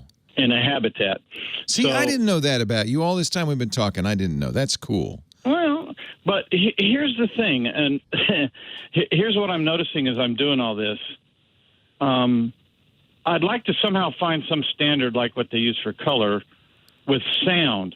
My problem is if I use a headset or speakers, you can adjust those. I can adjust the sound on the computer. I'm trying to find a way to say every time I analyze these bird songs that it's the same every time. So when I hear it, I'm hearing it at the same level. When I save it, I'm saving it at some same level. Because I'm constantly, I don't know if you do it, I'm constantly changing volume. Right. Because I might go to YouTube and their volume was low. Well, I have to turn it up. I know. I hate that. So is there some process or procedure or standard out in the world of, all right, here's a way to set your speakers, here's a way to set your headset, here's a way to set your system. They're always in this one location. So every time you do this, it's the same. There is such a thing as sound calibration, just as there would be screen calibration. And for instance, some AV receivers come with a tool to do this. One of the brand names is Odyssey, A-U-D, Odyssey. And it comes with a microphone. There are a couple of companies that do this. You place the microphone at the position that you would be seated in the home theater, and then it plays a bunch of weird sounds out of each speaker and then adjusts those speakers to fit your room tone. Reportedly, Apple does that with their HomePod kind of automatically. Some of the newer speaker systems do that. But what you want, I love the idea. I don't know of anything that can handle, because it's the knob, right? It's where the knob is. Yeah, for instance, I have a Harman Kardon set of speakers. They're the glass see-through. Yeah. And all they have on the front of them are 2 steel buttons that are touch capacitance. Yeah, that's useless, right? You can't tell what it's set to. But I don't have to use that. I can use a headset if I need to. But, even headsets, some of the lines have volume sets on them. I mean, maybe I could get a headset that doesn't have that. So the term that you want, the term that you want is normalize. And so most audio editors, certainly the one I use, Twisted Wave, Amadeus on the Mac, Amadeus Pro, Adobe's Audition, most audio editors have in the effects column a normalize. And what that does is it adjusts the level of the audio so that the loudest sound you've recorded is at peak, is at 0 dB. And you can do that to recordings, and I certainly do. We do that a lot of times. Compression is the other thing we'll do, which is to turn up the quietest parts and turn down the loudest parts. There is a physical hardware device, this is thanks to the chat room, called Lightspeed, lightspeed-tek.com, which normalizes source levels. So it looks like a little amp. And you connect your inputs to it using 3.5 millimeter cables. And then you set the knob, and then it will automatically adjust as you go through it. It's a kind of an interesting idea. And it's probably for people like you or sound engineers and so forth. This is actually from a company called Lightspeed that does learning stuff. And I think that maybe this has something to do with, I don't know, language labs or something like that. But so there is such a thing. Yeah, I didn't want to normalize per se. There are two steps I always do to the sound. When I'm looking at the bird sound, there's two steps I always do. The first step is I do a high pass filter that gets rid of any of the noise. Yeah. It could be a car going by in a distance or a dog. But then the second one is an amplify, and there's an exact amount I do to each one. You could do this. You'd pass it through the software. I got to run. Chris Marquardt's coming up. I'll talk to you off the air. Leo Laporte, the tech guy. Sorry, I had to get that one out. But no problem. What you want, I think it sounds like. So do you always listen through the same thing or a variety of things? Yes. Basically what I want to do is I want my hardware, my Mac Mini, I want my hardware, the system and the system hardware and my speakers to always be at something that's exactly, I guess you'd say, in the middle of everything I'm going to do. That I can always make it the same. So no matter what, if I get something that's slow, well, I know it's slow. If I get something high, I know it's high. A standard spot, just like what monitors do. You know, when you do that color thing on the monitor, it always puts it in the same. Right. What you want is it's an interesting. There must be, but essentially, so the sound plugins like the normalizer are called VST plugins, and what you want is a way. I use Audacity, which works great. Yeah, and so you've seen that. So what you want is a VST plugin that you would use all the time for output from your Mac. And any sound. You know what? I would look at maybe Audio Hijack Pro. I wonder if they can do that. Audio Hijack Pro is actually a brilliant tool that takes your sound and routes it. Comes from Rogue Amoeba. Oh, they've renamed it. What do they call it now? It has a new name. It is called Audio Hijack. Okay. And I would take a look at this, rogueamoeba.com. What you want to see is the idea of it is, and people use this, for instance, if they're recording Skype calls and they can take outputs from different programs and route it through and stuff. I bet you this will have a variety of plugins for the things you want to do, the high band filter, the normalize or whatever you want to do to get the level normalized. A variety of those that you could stack them and run it all through them. Yeah. There is a trial version of this. Yeah, I was thinking of I just want my system set in one spot. Any changes I do, I want to use the software. I just want something that says, all right, if you hear this audio today at this volume, a year from now, if I have my system set the same way, I hear it exactly the same. Yeah. Actually, they have a new program from Rogue Amoeba called Sound Source, which does, in fact, do something very much like what you're talking about. Yeah. Reason I had this bite me once is I thought I was doing something just right, and it turns out when I recorded them, it sounded great to me, but they were too low, and I gave them in a PowerPoint presentation. Yeah. I literally had to keep turning it up to where they heard it, and it worked, but it bit. That's frustrating. So. Yeah. Sound Source 5 just came out. This looks like Sound Source 5? Yeah, it's Rogue Amoebas. These guys are the kings of this stuff. It's lucky you're using a Mac. I doubt there's anything like this on a Windows. There's a free download you can see, but you see it has exactly, I think, what you want. It has a way to standardize Looks like you can set some numbers and keep them there. Yeah. Standardize your output, and it allows you, see, there's an equalizer, there's a high-pass filter. You have all sorts of settings you can apply. I probably won't need those, but that settings of keeping something exactly the same every time. I think this is... Because I do use, I don't know if you've heard of this, I do use Boom, B-O-O-M. Yeah, I have heard of it. Yep. Yeah, but it doesn't change the levels or anything. It just...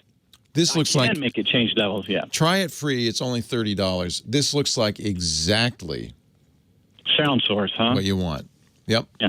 I mean, does what I'm talking about make sense? I mean, yes. Yes. We do it for screens. You explained it perfectly.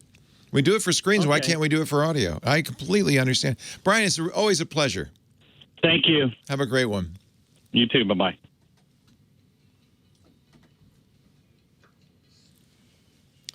Thank you, chat room, for that. Sound source is the right one, by the way. Is it? It's the thing to use, not audio hijack. Yeah. Yes. It looks really cool. So have you used that? Yes, and audio hijack. Of course you have. I should have asked you. It's Photo Guy time. That's Chris Marquardt's theme song. Chris Marquardt is our photo sensei. He teaches us, helps us become better at photography every week on the show. Hello, Chris. Hey, Leo. How are you today? And interestingly, because you're a longtime podcaster and audio guy, you know Sound Source, and you say that's exactly what Sound Source will do. It's what Brian's looking for. Yeah, I use it. It allows you to have certain apps run through certain filters and volume boosts and to standardize your audio. Yes. Perfect. Very simple. So that's from the same people who do Audio Hijack, which isn't quite Rogue right. Amoeba, yes. It's rogueamoeba.com, and it's Sound Source 5. Just came out. And it's exactly what, oddly enough, exactly what Brian was looking for. Meanwhile, we have a photo review. Our assignment this month was paper. Did you get some? Yes, it was. Get some good stuff. Paper. Yeah, pretty good stuff. I'm always happy about the photos that we get, and we have a whole bunch, and I made a choice of 3 as usual, and let's just dive right in there. The first one is by Carrie DV, Morning Paper. Well, I love it. Black and white, of course. It kind of has to be black and white, doesn't it? It's a person, but you only see the hands and. Black and white and red all over. That's the old joke. You probably don't hear that in Germany. I know. I don't know that one. It's a kid joke. They say, hey, Mom, Dad, what's black and white and red all over? Huh? A newspaper. There we go. They don't tell that joke much anymore. Yeah. It's obviously a current newspaper because the headline says something about TikTok and Chinese. Oh, yeah. So, but yeah, black and white photo paper. Obvious choice. I kind of like the composition. It's hands always tell stories, so I like having hands in photos. It's beautiful. The guy's doing a crossword puzzle. He's also, or he or she is also wearing, and I love this, a check shirt that's black and white. So it's perfect, right? Works well, and it's been taken by an iPhone, so no expensive camera necessary for a photo like that. I told you. Yeah, the second one I chose is by Vibeke Fries, and it's a photo of photos, and it's, composition-wise, nothing really that special. It's just photos on a table, but it is a treasure of photographs from her mother-in-law. And these photos, some of them are over 100 years old. So it's a photo of very old photos from a time where a photo still had value. You know, when the photo, you had this box of photos and you went through those every now and then because each and every one was special. It was so special. Nowadays, things look slightly different. We got a million of them. Big deal. I got so many. Every minute, there are millions of photos uploaded somewhere. This is a cool idea because, of course, we don't get out as much as we used to. We don't travel as much as we used to. So you could do this at home. And what it really, to me, is, it's not about the photos. It's about the idea of taking some things and making it's a still life. It is. It is a still life. It is meta. It has these 2 layers, these two levels in it, and in the back there is there's an envelope that says airmail on it. Is that still a thing? No, this is old Probably too. not. That's old too, yeah. Yeah. I love this. I enjoyed this, yeah. And last but not least, the third photo by Gerald Wiley, titled Old School Toys.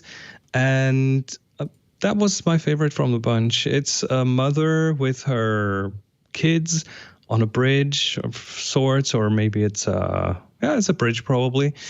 And she holds up a kite, and that triggered something in me. And this is kind of the interesting thing, where a photo means something different to different people who watch it. For me, it triggered a memory of me building a kite as a kid made from paper. Paper, yeah. So we'd have a frame of thin wood slats and paper on it, and tie a string, and so paper thin, but old kites were made of actual paper. So for me, that triggered a memory. The photo itself, awesome photo. I like the way it's backlit, so you get almost only silhouettes, but with this very nice hairlight around the sides of them, and the translucent kite, and just a very nice, good feeling photo. We have so many good photographers listening to this show, and we got a great many really nice submissions. You can see them all. I'll put links to all of them. You can see them all in our Tech Guy group on Flickr. Tokyo Tony in the chat room says, "What? No toilet paper?" Yes, there were. There were. There were a variety. Paper money. Of course. It's fun. Look, it's not a contest. It's not a competition. It's really just about having an excuse to go out or stay in and take some pictures. And I think we had some wonderful submissions. Thank you to all of you. I always am thrilled to see the pictures. It's easy to play our game because we're going to give you a new assignment. And then once you get the concept, the topic, go out, take pictures. You can submit as many as one a week to our Tech Guy group on Flickr.com. We're doing it alphabetically, so you've got a challenge. Because after P was easy. Comes Q. What is it? It was easy. It was easy. What I do is that every month we do an assignment. I ask the community, I ask the people who are on the Flickr group who help keep this going and put life in the whole thing about the next assignment. And two people suggested this one. Gene Scenes and BP Archer 51 suggested Quiet. So that's the next assignment. Quiet. You know, I like it, and I think you do this intentionally. When you pick a topic that doesn't have a physicality, it's an idea, right? Paper had a physicality, so that's kind of concrete. Yes. But I love the ones that are a little more abstract. What is Quiet? I try to take turns. Yeah, that could mean anything. It could mean so many things. And how do you make it concrete? How do you illustrate Quiet? That's going to be some artistry, I think. It's going to be fun. I mean, it could be things that are quiet. It could be quiet in a visual sense, right? There are busy, loud pictures, and then there are pictures that are just visually very quiet. Yeah. So there's so many different ways to interpret this. Yeah. So here, again, is what you do. You're going to take a picture. It does not have to be with a fancy camera, see? You can use your iPhone. You can use whatever you got. Honestly, that morning paper picture is fantastic. That's an iPhone picture. Nothing wrong with that. Take it with whatever you got. Just it's the composition, it's the idea, it's the thought, it's what you're putting into it that matters, not what you use to take it. Then submit it to Flickr. Now, Flickr is a free photo sharing site.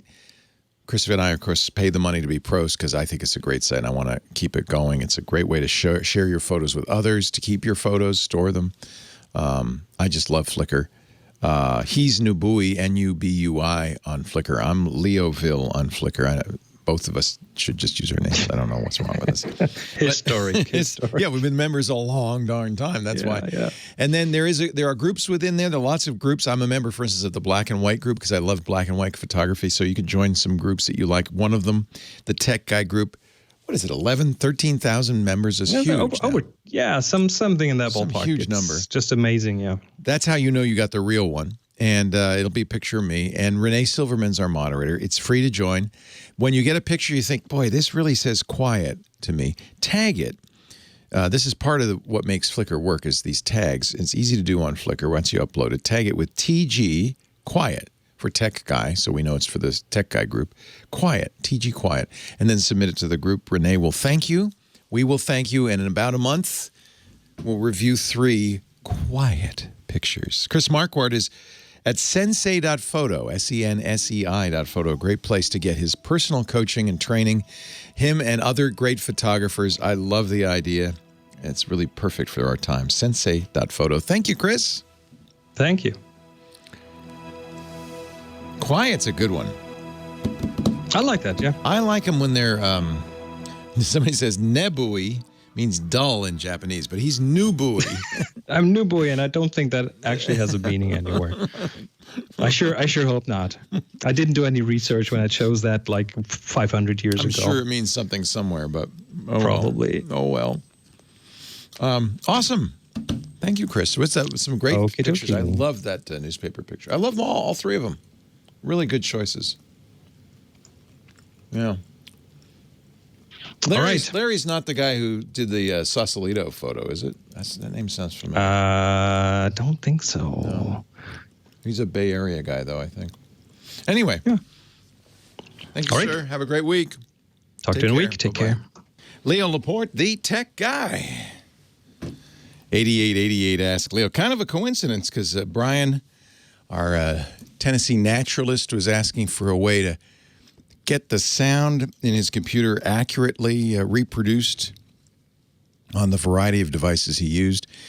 And just by chance, Rogue Amoeba, which is the company I was talking about with him, on August 5th, 4 days ago, released an update to their Macintosh sound control program called Sound Source that does exactly what he was looking for. So just a coincidence. But we'll put that in the show notes because I want to make sure that you get a link to that. Sound Source from Rogue Amoeba. Version 5 just came out this week. Van on the line. We call him Edmonton Oiler guy, I guess because he's a fan of that football team. Hello, Van. It's a hockey team, Uncle Leo. Hockey? I should have known better. Yeah, we're a hub city. Unfortunately, the Oilers are out of it. They got beat by Chicago in a 5-game series. Oh, nuts. But the city is we're the Western NHL hub.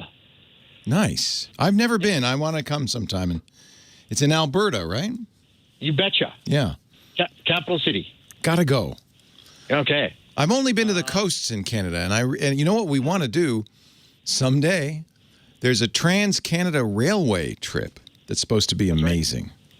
And Rail will take you from Vancouver all across through Jasper National Park to Edmonton, and then down through Saskatchewan to the East Coast. It'll be 2022, but I'll let you know. Okay, that's a deal. I'll meet you at the train station. Sounds good. What can I do for you? Well, first thing I want to do is I want to plug my website because I'm a professional photographer, and I closed it 10 years ago. See, you know what I love? And the reason I know Van is because he's in our chat room. He's a regular Edmonton Oiler guy. But what I love is I didn't know Brian was a naturalist. I didn't know you were a photographer. We just kind of know each other by talking. That's great. So what's your website? It's evanescencephotography.com. So EVANESSENCE photography.com. So everybody listening, go check it out. Nice. And what do you take pictures of? Mainly people, weddings. I have to actually thank you for introducing me to my good friend Jerry Guionis on TWiT Photo many years ago. I know Jerry well, yeah. Yeah. So do I. We're both Greeks. I ended up here, and he ended up in Melbourne. Nice. Nice. Anyway, so these are beautiful. I'm looking at these are wedding pictures, and just this is I have such respect for wedding photographers. The pressure must be so intense. You only get really one chance to get the right picture, and yet it's so creative. I mean, some of these photos are just gorgeous. Thank you. Yeah, all of them are gorgeous, but I mean, some of them are unique and different and really beautiful. Evanescence. Because it's Evan. I get it now. The essence of Evan. I get it. That's what Jerry came up with. I did a rebranding many years ago, but that's kind of, I have to owe that to him. So, but anyways, I am calling for a friend of mine and his girlfriend who has an old iPod Nano, which was owned by her late father. Oh, wow. And we're trying to get the music off of it. So I told him, we went through a couple tests. We tried Phone View. That's what I would recommend from Ecamm. Yeah. Doesn't work with iPod. It's so old, huh? Yeah. So we open it in iTunes. Or I'm helping him remotely. He lives out in White. I'm going to recommend a program that I was recently introduced to by my co-host on our iOS Today show, Micah Sargent, and I think it's amazing. Normally, when I will use the Mac and what used to be called iTunes, now it's just part of the Finder, to copy my, back up my iPhone or other iDevices. He said, you can see that. You can see it in iTunes. He can see it, but it's grayed out. Yeah. And I don't want him to go past that because I got the solution. Yeah. He recommended, he said, Apple does a decent job, but if you really want the best iPhone backup, you want iMazing. IMAZING. And there's a free trial. I'm pretty sure it works with any iDevice. The Nano's funny because it's not iOS. All the modern iPods are. I think I saw them mention that they would work with iPods, but I'm looking at the website now and I don't know if they do. At least you can download it and try it. It is imazing.com. It is, if it works, it's absolutely, and the nice thing about it is you'll use it for your iPhone and your other devices too. Okay. So I hope that works, but let me see if there's something else. Do you have a plan B? Yeah, I might need a plan B. And I was also going to recommend Phone View, but I think it might well be that both are iOS focused. So you plug it in and it looks grayed out when you plug it into a modern Mac. That's right. Boy, is that frustrating. We can see the music, but it's grayed out. So I'm assuming it's part of the very old DRM system that Apple had from years ago. Well, the irony is it wasn't much of a DRM system because you could mount these old devices. In fact, they even sold them. They said, well, if you want, you could use it for storage too. You could mount them. The copy protection was merely that if you looked at the contents of it and you needed a program that would get around this would just mount it and look at it like a drive, they took the names off of all the files, and the file folders were all random. And the way it manages it is it uses a separate sidecar file, an XML file, an index file to say, oh, this is the name of it. Ha ha. And that was the best they could do. I'm looking at, and so programs that do what you want to do two things. They mount it as a standard hard drive. You could do that without special software if you know what you're doing. But they mount it as a hard drive. And then they're smart enough to say, all right, here's the file. Here in the XML file is its name and all the additional data. Merge them together and then copy them to your computer. I'm looking at a program. Try the trial version of all of these first. It's from Wondershare.com. It's called Dr. Phone, and it specifically says Nano. Okay. So the ones that work with iOS, and I would still try. iMazing would be worth a try because if it works, you're going to use it for your phone from now on anyway. This one says I use iTunes Match, so that's what I'm trying to get them on. Then they can match all that old music, and with high quality unprotected music, and you'll be golden. But the first thing is to get those files as the AAC files that they used to be onto your Mac. And then you can import it into your iTunes and you can have it matched and you'll be all set. This says it transfers files from the iPod Nano to a computer or Mac. I'm surprised Phone View doesn't work because it was in theory the same idea as... Me too. Yeah. Me too. Yeah. Most of the new stuff will be an iOS tool. So... yeah, try this one, Dr. Phone from Wondershare. I would only recommend something that has a free trial, because at least you can see, does it see it? Does it think it can copy it? Most of the time they'll say, well, I see 1,000 files. I'll only copy 10 for you. If you want the rest, please pay me. But that's enough. If it sees that many and says, okay, then it's worth it. Good luck. Okay. Great to talk to you, Van. Same to you. Evan. Have a good one, guys. Essence.com. Photography. Photography.com. Evan, EVAN, Essence, ESSENCE, like the essence of Evan, photography.com. And if you're getting married in Edmonton, I think I know who you should call. Thanks, Anywhere Evan. in Canada. You go anywhere in Canada. Greece. Oh, perfect. Let's go to Greece. I want to get married in Santorini. Absolutely. Take care, Evan. Bye-bye. Hey, our show today brought to you by Adobe Sign. Oh, this is literally a pet peeve of mine. And it still baffles me how many companies, you probably run into this all the time, will send you, download our form, print it, fill it out, sign it, and fax it back to us. That's not a good user experience. It's not good for anybody, and it's not very secure. For crying out loud, why aren't they using Adobe Sign? Why doesn't everybody use Adobe Sign? If you're running a business right now with all the mess going on, you're facing challenges, right? It's tough. But we know no matter what's happening, you got to keep doing business, right? And that's why you need Adobe Sign.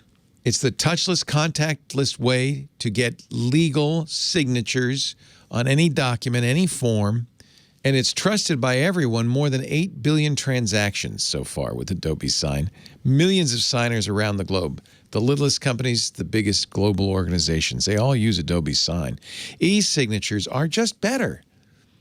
More efficient. Your customers love it. They call them the signers. They love it. And whatever it is, whether it's request for permits, construction planning, health services, internal operations like human resources, procurement, IT, there's just no reason to get somebody to break out a pen and sign a document when you can have it e-signed with Adobe Sign. And by the way, your employee, it's self-serve. So once you get the account, once you set it up, your employees can easily set up and track document signing processes. Lots of features. You can enforce deadlines. You can say sign it within the next 24 hours or it's no good. Or you can automatically archive all the final documents complete with audit trails and, of course, those signatures. It saves you time. It saves you money. It's more secure. In fact, really important, it's not a signature on a piece of paper that is then faxed to you is not secure. Adobe Sign is as secure as you need it to be. Enterprise-grade security and, I want to underscore this, compliance. Certified compliant can be configured or used to allow organizations to meet whatever industry-specific compliance requirements you have. It's HIPAA compliant. Yeah, of course it is. FERPA compliant. GLBA compliant. E-signature processes protect sensitive information. You can be sure they are both legal and, this is not to be deprecated, accessible. Accessible. So it's better for everyone. And they enforce regulatory and policy rules automatically. So you know you're doing it right automatically. Legal e-signatures let you choose from a variety of signer identity verification methods. Whatever you need, whatever's required. It could be U.S. government IDs. You could do certificate-based employee IDs like PIV or CAC cards. Everything. It's all available to you. And by the way, Adobe Sign easily integrates e-signatures into the systems and applications you already use. It's not going to be disruptive. It's going to be a convenience. It's going to smooth your workflow. They've got pre-built integrations for Microsoft, for Salesforce, ServiceNow, Workday, whatever you use. And, of course, powerful APIs, and that's included so you get more bang for the buck. Your team can set up something that's just right for your workflow. And as I said, us signers love it. We just click a link and sign. I don't have to print it, fill it out, sign it, fax it. That's nuts. That don't make your customers, your signees do that. It's not even as secure. It's crazy. I don't know why everybody doesn't use Adobe Sign. They've got solutions for every kind of company, from small businesses to global enterprises. You can even track and manage progress so you know the status. If you send it out for signature, you can send reminders. If you're still waiting, you can cancel requests. As I said, you can have timers. Contracts get signed, loans get approved, deals get done faster than ever before. Keep your business moving with Adobe. You already know Adobe. You know, love Adobe. Of course, they got this thing down cold. Adobe.com/business moves. Learn more about what Adobe Sign can do for your business. Get your business moving. Adobe.com/business moves. Because you know what? Business moves with Adobe. Thank you, Adobe Sign. On behalf of signers everywhere, thank you. Thank you. I just love it when I see it's Adobe Sign. I go, yes. Just click, click, click. Now back to the show. I love this stuff. Our local distillery makes it. Hand sanitizer. It smells like booze. This one smells like whiskey. Well, hey. How are you today? Leo Laporte here, the tech guy. Time to talk computers, the internet, home theater, digital photography, smartphones, smart watches, anything with a chip in it we could talk about. 8888 Ask Leo. That's the phone number if you want to talk to me. 888-827-5536. That's toll free from anywhere in the U.S. or Canada. Outside that area, you can still call. You just have to use Skype out or something like that. Give me a ring. The website where we write everything down, our scribe, James DeRivo, is scribbling as we speak. He will write it all down, your question, my answer, links, and so forth. Put it all at techguylabs.com. That's free, no sign up, no charge. It's just there for reference. Because I don't want you to, you're driving around writing stuff down or anything like that. But it's all there.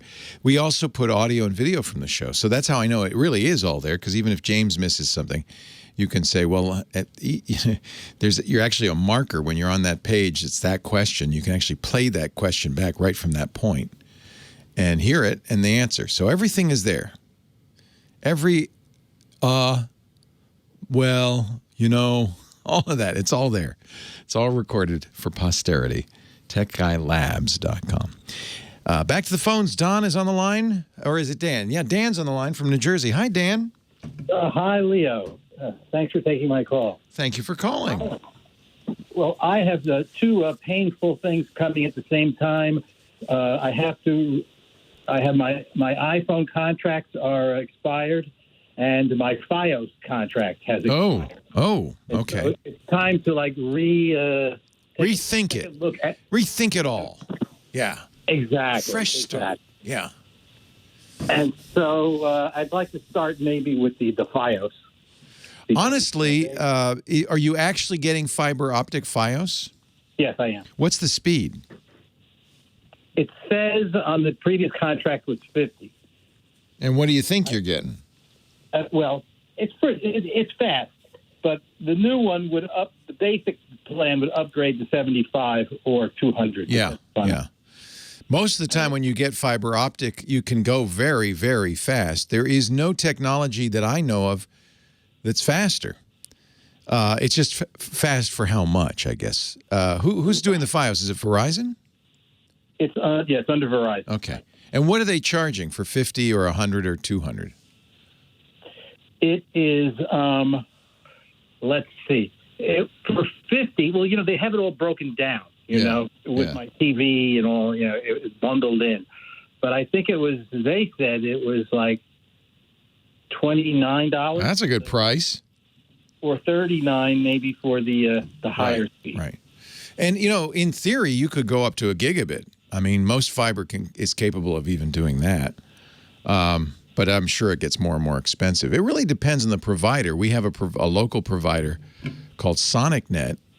Mm-hmm. And I think they give you a gigabit. And this is the interesting thing. And I don't know what you're getting, but they give you a gigabit both download and upload. It's what we call symmetric, same speed up as down. I think it's $40 to $60 a month. It's not expensive. And I think I'm satisfied with what the speed has been. And I'm a professional photographer, and I do upload you need it. Yeah, upload is important to you. Files. Yeah, upload's important. My clients. Yeah. And I mean, it's amazing compared to what it was once upon a time. It can take 10 minutes or 15 minutes to do a gigabyte or something, or so more. Why are you thinking about dumping it? Well, I'm not thinking about dumping it. it's well, they're like the options to get like a router or not, right? They're going to provide me with one, right?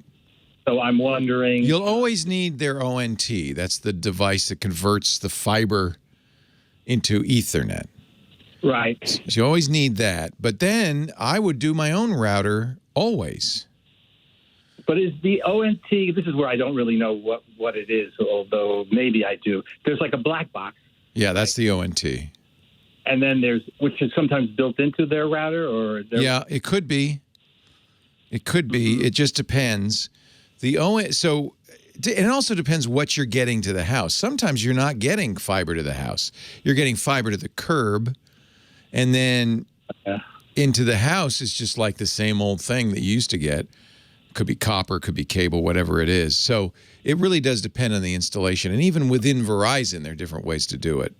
So, but if you've got fiber optic cable coming to your house, it will terminate somewhere into an ONT, which converts the glass light pulses into Ethernet, because otherwise nothing you have can use it. But once it's Ethernet, now, if you could go up to that black box and plug a laptop in and it would work, then that's what that is. And now at that point, you can decide what you want to do. Are you getting TV from them as well, or is that a separate? Yeah, I'm getting TV too. Yeah. So that means they will need a box that converts that Ethernet into TV as well. And so I wondered, so then in that case, I don't think, I still get the coaxial cable into the back of the box, I think. It's not like, would it be different? Would it be a fiber? Are you saying if it was pure fiber, it would have been like a fiber? It is pure fiber if you're getting TV, it's my understanding. If Verizon's giving you TV plus data, that you're getting fiber to the home, you're getting an ONT, and then you're getting another box that might be a router, but will have the capability, the TV capability, and that'll come out into coax, because your house is wired for cable. So it has to come out as coax, so you can plug it into the coax, and then all your TVs and everything get it. So you can't give that up as long as you're using Verizon TV. Now, one thing I would look at in your shoes right now is, can I get rid of TV entirely? Well, I know. I would if it wasn't for my family. Well, but even though they don't watch it anyway, they watch it. Like, I pay so much for cable TV, and what I really would like to do, if I had fiber, if I had Fios as you do, I probably would I would spend the money on faster fiber, faster internet, and I would do everything over the top. And admittedly, it might not be a big savings. You get Netflix, Amazon Prime, HBO, Showtime, and then you're going to need something that gets the locals like YouTube TV. When you add that all up, maybe $150. But then you're eliminating the whole TV issue. Everything's data. Well, we've got over the air anyway, and my kids. Oh, perfect. Wire it for the cable because it's like a pain in the neck. Oh. And so we're in New Jersey. We're like 10 miles from. So that's the best deal of all. If you don't mind having an antenna, piping that into it, then you've got the locals. Everything else should be over the top. There's not. I mean, I guess news networks, maybe things like that. There's basic cable networks that you have to have. Right, that's what it is. I have to I have to try to convince the family though, because most of the stuff you can find online, you can stream anyway nowadays. Well, and then so there are there's Sling TV, there's YouTube TV, which is my favorite, although it's also the most expensive now. They just raised the price to $65 a month. But they offer the news networks, sports networks. There's a variety of over-the-top solutions that do all of that. Philo, Pluto, there are a number of them. That's going to take some research to figure out what your kids say we have to have, Dad. They don't have to, really. They just think they do. They just think they do. Most kids these days, YouTube's all they need. They don't do it. Yeah, I mean, that's it. They're just watching, and we've got an Apple TV, and all we do is watch. Yeah. Netflix and Hulu. That's the thing. I noticed that I'm not watching that much television anymore. I'm watching almost everything over the top. So that would be the thing I would really think about. And you want to price it out because it's not as good a deal as people assume. Once you pay a la carte for all this stuff, it starts to add up. Well, it does add up. Yeah. And I don't want to take up too much of your time, but then what kind of a router would you suggest? If I got it, or should I just go with theirs and forget it? How big is your house? How big is the space? I don't know how many square feet. We've got 3 floors. Oh, boy. So for 3 floors and many square feet, I'd recommend Go ahead. I'd recommend a mesh system. Right. These are the more expensive, more modern systems, but they're designed for big footprint. And well, I'm not sure how they work, but I read that the FiOS router is not compatible with mesh. It is, but don't use the FiOS router. So if you're getting a mesh system, it is a router. You don't need the FiOS router. Right. Okay. So if you're getting Eero, which is probably my favorite, Orbi, which is the fastest but less capable, Velop is another one. There's quite a few of them. Plume. I would get Eero, and what I would do is get one base unit that's plugged into your ONT. That's your router. Mm-hmm. And then have an Eero beacon, which is the secondary unit, at least one per floor. And that way you're going to have good internet on every floor. You might need more, you might need less. You can always add more beacons. It has a lot of features that I think are family friendly. Eero Plus, which is $99 a month. By the way, they're a sponsor, I should mention. I don't know if they're still a sponsor. They have been in the past. It's what we use at home. For $99 they have the Eero Plus, which gives you filtering. Family friendly, but also ad filtering, malware filtering, both of which I think are very valuable. Since it's built into the router, your kids are stuck. They'll have to go over to a friend's house if they want to watch something seedy. So I really like that. I think that's a good system. It also automatically adapts.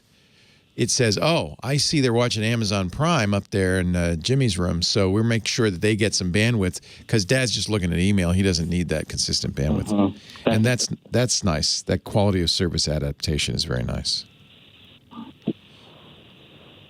One more question? Sure.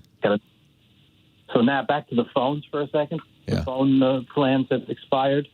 But I've been paying monthly, and that has been like bundled. The cost of the phones themselves, my 2 kids' phones, were bundled into the monthly payment. Right. Now that's expired, but of course they're still charging me the full amount. Thanks, Verizon. So, yeah, that's AT&T because AT&T. Oh, it's AT&T. Okay. For the phone. Yeah. And so, meanwhile, we're actually paying for something that we already own in a way. They always want you to think bundling saves you money. It rarely does. What it does is obfuscate what you're paying for each individual service to the point you just don't know and you give up.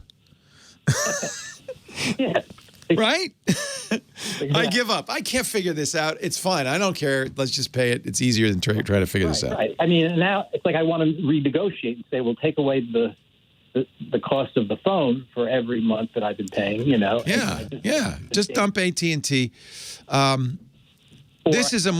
Choosing cell phones is a much more complicated proposition. You can bundle your home and sell, and that obfuscates what you're paying for each. You can, it depends when it comes to cells, who's got the better carriage. It's very hard to compare cell plans. It's not apples to apples. Each has different features designed exactly to prevent you from doing what any good consumer would want to do, which is to say, well, how much am I paying for this? Exactly. What does this cost? Compare this on all 4 platforms. This one's a hard one. This one's a really hard one. There are so many choices on there. And so you're saying home plus cell? Well, now this is two totally different. We have AT&T for the phones, and the home stuff is Verizon. Oh, it is still Verizon. Okay. Right. Unless I switch over, because now we can do it. Probably. Verizon's the most expensive, in my experience, in every case. However, in New Jersey, it will be excellent because it's 9X. It's the old 9X. Mm-hmm. So you should have very good coverage in your area, I would expect. Where in New Jersey? Are you near? It sounds like you're near the city. Yeah, we're like 10 miles. You should have excellent coverage everywhere you go. But it might be the most expensive. I know it is here. T-Mobile usually is the least expensive, although now that they've merged with Sprint, I see the prices going up. I wouldn't be surprised if they became comparable to AT&T and Verizon.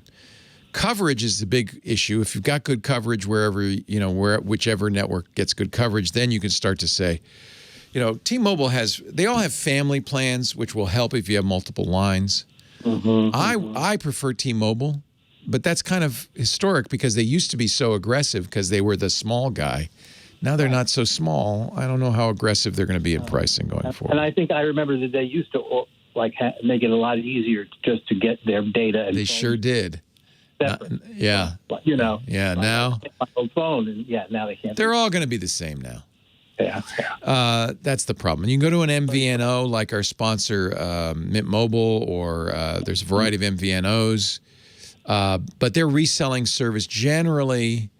They're going to be less expensive, but there may be some caveats. For instance, most of these MVNOs prioritize the customers who are paying the full price versus the reduced price of the MVNO. So if you get to and you might get congestion where you're in a metro, it might be that it gets a little slower sometimes because everybody's on it. Got it. You're right. I'll give up. I wish it were easy. You know, I should take my own medicine. I'm sitting here. I'm really I'm exactly in your boat. I see my Comcast bill go up. I have to get internet from them. It really there's nothing else comes close. But I'm really wondering as that bill goes up if I could save money by eliminating the television part of it. I know and maybe I don't. It's just hard to figure it out. I understand and. Especially if you've got kids, because they have their needs. But it's my guess, in general, that over the top nowadays for kids is going to make a big difference. That's what you're going to want. Exactly. Because they want YouTube, they want the speed. They're going to be happy if it's fast. And now a lot with the homeschooling, they're all like, oh yeah, at the same time, everybody's Zooming. Yeah. So now you need 100 or 200 megabits. Yes. We've got 3 people at least Zooming. All Zooming. You know, this is something I've talked to a lot of families suddenly became an issue. It's like everybody's in school, but they're all on Zoom. And, boy, that becomes a big issue. So, yeah, that's where more bandwidth will help. And Eero will also help. Okay, that's great. I'll look them up. I remember you've spoken about them before. Yeah, I'm a fan. Okay. This is what it means to be a dad in the modern world. It used to be, you know, you just had to break up fights and buy ice cream. Now you got to figure out what the cable bill is. I'm Tech Guy Jr., you know. Yeah, that's right. It's your job. Well, that's why we all have to help each other. We have to talk about this, and this is what we do on the show. I mean, I don't know. I don't have the right answer. I don't know. It's all, and it's changing rapidly, right? It's constantly changing because they want you to have a moving target. When you go into the cable store, for instance, for Comcast, they give you an incredible deal, and then the person said, "Now, this is going to jump like 100% next year." So the deal is, you got to keep coming back to us and get the new introductory deal. That's right. Well, that's what happened with my with my Fios. It went up to $400 in 1 month. Right. Boom. My agreement expired. Same thing with AT&T. Boom. They're not dumb. They know most people are passive. They'll go, "Oh, bill went up. I got to call them." Yeah. And then, of course, they make it, if you call them, the worst experience you've ever had in your life, and you go, "I'm going to pay that $400. I don't mind." The last thing in the world I want to do is call Comcast. That's like, I'd almost rather have a heart attack. That's the worst. I don't know what it's like for Verizon, but hey, I got to run. Thank you for the call. Thanks a lot, Leo. I wish there was some way we could, somebody should do this, but I don't think you can. I think it's just undoable. Make a table that I'm going to try to work this out. I think, honestly, you'd have to do it for yourself because it really depends on where you are. What I'm talking about is what do I pay for? How do I pay for? What's the most economical way to get TV, telephone, and data? Those are the 3, right? You want TV, telephone, and data. Oh, and cellular. We'll mix that in. Somebody needs to do, maybe I'll do an Excel's template, a spreadsheet that would let you fill in the blanks. And then it would say, I wish it were that easy. It's just so darn complicated. And they make it that way. They want it that way. Oh, we got to take a break. Leo Laporte, the tech guy. More calls right after this. Leo Laporte, the tech guy. 8888 Ask Leo, the phone number. We are talking high tech and trying to figure it out. All of us together. Don't know what the answer is. I don't. Paul in Louisville, Kentucky. Hello, Paul. Leo Laporte, the tech guy. How you doing, Leo? I'm well. How are you? Before I get to my tech question, I wanted to say something that I've thought about for a long time. Whenever you talk to Kim Schaffer at the beginning of the show, you always say, Kenny, don't take no Schaffer. Well, it takes me back to 1975, Top 40 radio. There was a novelty hit, got to number 30, called Shaving Cream. Shaving cream, stay nice and clean. Yes, Dr. Demento used to play it all the time. Yeah, whenever you say that to Kim Schaffer, I think of that. You know what? I might Lady Laura to play that. Yeah, I might dig that one up. It's been a long time since I've heard that. Play that for Kim. She might get a kick out of it. I have a sad story to tell you. Don't take no Schaffer. No Schaffer. Be nice and clean. Shave every day. You'll always look keen. I think they're kind of, my guess is it's kind of a takeoff on the old Burma Shave billboards. Remember those? Are you old enough to remember that? Well, I'm about a little less than a year younger than you, but I saw in the Top 40 book that I looked through that it was previously reported by somebody else, but Paul Wynn did it. Yeah, right. Yeah. But in 1975, Benny Bell had the hit. That was the one that Dr. Demento paid over and over again. Yeah, it was funny. Anyway, I wanted to a more serious topic, second factor authentication. For years, I've heard you and Steve Gibson talk about the problems with SMS messaging but I've often wondered, and I never heard you and Steve talk about it. I use at home for my computers a 6-digit number that comes through my landline. Well, it's actually the service provided by Spectrum phone. Mm-hmm. Is there a risk? So do they call you? Is that how they get the number? You get the digits? Yeah, they call me. So it's a voice call. Right. Is that safe? So so I'll give you everybody some background so we understand this. I strongly recommend two-factor of any kind. Even doing it the least secure way is better than not doing it at all, because if somebody gets your password or can guess your password, they're in, unless you also have a second factor. The second factor is another speed bump to a bad guy. The important thing is to make that second factor hard for them to get. So almost all of these are rotating. They change every 30 seconds. That's good. There's various ways to get the second factor, which is most often a 6-digit number. The easiest way banks often use is just by text messaging, SMS. But you could also have an app like Google Authenticator or the app I recommend, Authy, on your phone. Or you could have, and I do this too, you could have a physical key, a hardware dongle that does the same thing. It generates it, and it actually types it in for you. I use one from a company called Ubico, the YubiKey. So in order of security, the YubiKey is the most secure because somebody would actually have to get that physical key from you. They'd have to pry it out of your cold, dead fingers. Next most secure would be the application like Authy or Google Authenticator. The least secure, text messaging, and that's because it's possible, in fact happens surprisingly frequently, for somebody to impersonate you to the phone company and say, oh, I lost my SIM, can you mail it? And I have a new address too. And the phone company, believe it or not, falls for this sometimes and sends the SIM out. Or there are other ways to SIM jack, such that that cell phone can receive your text messages, including that 6-digit figure. Yours technique is a little bit better than that because it's a phone call to your landline. A little harder for somebody to hijack your landline, but not impossible.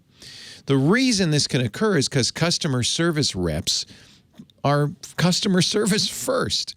And if they think that person on the line is you, they're often going to bend over backwards to help you. So what hackers do is they make it, my husband just left town and the baby's crying and I need that phone number. And they play lots of games. So could somebody hijack your landline? Sure. Same similar technology, similar way of doing it. Not as easy. Right. That's what Not as easy. So I would say it's in between using an authenticator app and using text messaging. But here's the real point is anything is 100 times better than nothing. Well, that leads me to my second part of this whole issue is that I don't know if you recall episode 749 of Security Now that Steve brought to our attention four researchers at Princeton who investigated these phone services like TrackPhone and others and found all kinds of insecurity. They were really easy to SIM jack. Like they didn't even try. Yeah. I've had TrackPhone for 5 years, and I was wondering about, should I continue with them? But I look. Well, here's the thing. Here's how you could see is if you can call them up and say, I want to lock my account with a PIN number. Yeah. If they'll do that, you're golden. Because that means the bad guy can't pretend to be you without that 4-digit PIN number. Okay, so I should try that. I would say if they can do that, I don't care who they are, they're going to be fine. Okay, that's a good idea. If they don't do it, then yeah, you might say, well, I would just say don't use SMS. Yeah. For your two-factor, get a YubiKey or do Authenticator or something like that. But remember, it takes in order to SIM jack you, they'd have to target you. They'd have to say, I want to get Paul. So that's that. I mean, who's targeting you, right? That's the first thing they'd have to do. They have to know your phone number, know enough about you to impersonate you and get your. So that's why SIM jacking doesn't occur very often, except with high-profile people. For example, the CEO of Twitter, Jack Dorsey, he got SIM jacked, but he's Jack Dorsey, So it was worth the effort. So if I could get TrackPhone to do the 4 If you can put a pin on it, you're golden. That would be safe? Absolutely. Okay. Just call them up and say, hey, look, guys, I really want to secure it. What can I do to secure it? And it shouldn't be the last 4 of your social. That's not that secure. Right. It should be something you make up. Right. All the big phone companies will do that now. Okay. Can I ask you one quick question? Sure. Yeah. I'm probably the rare exception to a person who is saving money by cutting the cord, because about 3 years ago I got a. Actually, hang on. I gotta take a break, but we're going to come back after the break, so I'll talk to you. Leo Laporte, the tech guy. Thank you so much for being here, Lady Laura. Now, Professor Laura, our musical director. We gave her a degree. Thanks especially to Kim Schaffer, and thanks especially to you. All of you are special. Kim's answering the phones. You're calling and listening. Thank you. Now, we were talking to Paul. Paul had another question. Hi, Paul. Sorry to have to put you on hold like that. I apologize. Okay. I am probably one of the few people that actually saves money by cutting the cord, because 3 years ago I dropped the cable television and I got a TiVo Romeo, which is my favorite gadget of all times. And I like it so much, but I've heard you, because it's like a half cable. It gives me the same kind of capability using over the air, and I'm satisfied with that, and I save money. But here's the thing: over the years, I've heard you talk about the future of TiVo, and I was wondering, do you think it's possible that TiVo in the future would go to, let's say, an online DVR that would be just like their software? Yeah, I wonder, because I think so, yes. TiVo has had a kind of checkered past. The TiVo Corporation, and I have been a big fan. I even wrote a book about the very first TiVo, and I've been a fan since then. It was always the best DVR, better than anything the cable companies came up with. Yeah. But it was a struggle. I mean, it was a struggle. It's like having a phone that's not sold in the phone store. It's just hard. And most people just buy the cable company's DVR. They don't know that there's something better out there. And I agree with you. Romeo's fantastic. Then TiVo got sold to another company, which unfortunately does not share our love for software. In fact, the hardware, they said, we don't know about the hardware thing. They were a software company. So it's kind of, I've thought ever since that acquisition that TiVo's been kind of up in the air. I don't know what's going to happen in the future, but I think everything's moving to streaming in the cloud. Well, I'll tell you this, Leo. If I could get TiVo for $10, $15 a month as a streaming DVR, I'd get it because, I agree. They're the best. If I could just get that, I don't need all these other online things. I like my over-the-air channels, and if I could get them through a service, I would pay $15 a month. I agree with you. They have patents that are critical patents for DVRs. That's really why they're still around. And I am expecting exactly that. Why wouldn't they just go, let us record it on our servers? That's what YouTube TV does, and I think it's great. I think it's great. Now, TiVo, like Replay, which was put out of business by the broadcasters, they keep getting in trouble because they let you skip ads. They do things that the broadcasters hate. There's also privacy issues. TiVo does, in fact, keep track of what you watch when you rewind, and they sell that to broadcasters. I remember when I was doing cable TV, they said, yeah, we can tell you how many people watched that, how many times they rewound, how many times they skipped. We can tell you all that stuff. We have very granular data. I was kind of like, wow, you know all that? So there's always been that. I still think it's worth it because everybody's watching you. So what's the big deal? I just don't know what the future is. I'm reluctant to buy any more TiVo hardware for that reason. I am. It's the best. It always has been the best DVR, but I'm reluctant. In fact, I was disappointed that YouTube TV, Google's solution, went up $15 last month, I guess, because it's the best. It's like a TiVo. You can have 6 different people can have their very own DVR. It's got a cable guide. It's got local channels. See, my problem is I don't live within antenna range of the big city. We're out in the country here. I can get channel 50. That's it. And I don't want to watch anything on channel 50. So OTA, which is always the best deal if you can get it, over-the-air television, just not available to me. I have to have a cable. And I think this is probably where I'm going to go once I make that giant spreadsheet and figure it all out. Just go all online. That's the future for everything. And the cable companies know it. Everybody knows it. It's all going to be online sooner than later. Anyway, Paul, I'm glad you called. Thank you. It's complicated. That's really the bottom line, all this stuff. Frugal Ed from Levittown, PA. Hello, Frugal Ed. Hello, Leo. I love your name. What can I do for you, man? I am a TWiT TV junkie. I have ExpressVPN, LastPass. Thank you. iDrive. All our sponsors. Thank you. Yeah, and I get scared once every Tuesday by Steve Gibson. Our Security Now show. He's talking about the podcast where this show appears, but also many others at TWiT, TWiT.tv. It stands for This Week in Tech. I know it's kind of a put down, but we like it. I appreciated the vitamin D thing. That was really interesting. He's good. Steve's what Steve is he's got wide-ranging interests. He's an autodidact. He teaches himself, and he's just really smart. So it's nice. That's, I think, why people love that show. It's nice to listen to a smart guy give his opinion about stuff. Okay, here's my issue. I switched to Mint Mobile 6 months ago with the $15 a month rate. Good man. And I did an A/B comparison with my wife's Verizon bill. We both have Pixel 2s. Well, I can guess how that came out. But, her charge is mainly because of data is like 4.5 times more than what I'm paying. Yeah. Well, here's the issue.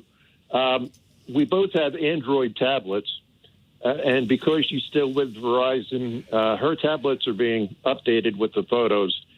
My tablet is dead in the water. So and I got her SIM card for the Mint Mobile, but I'm afraid to make the switch. So you want to use it as a data card? No, I'm going to switch her phone, her Pixel 2 back to Mint Mobile. Mint Mobile, and then take her Verizon SIM for your tablet? No. Okay. That's my question. I'll stop guessing.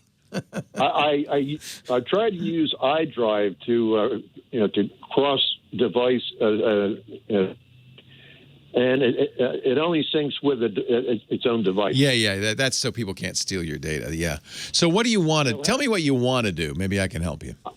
I want to sync the Android tablets. You want to sync the two Android tablets so the same content's on both of them? No, one phone to one tablet, my phone to my tablet. You want to, and it's just the photos, or what do you want to sync? Just the photos? Yeah, photos, contacts, everything. Pretty much everything. If it's the same Google account, you can just use Google to do that. Okay. So if you go in the settings, you'll see Google Backup. You can back up all your settings.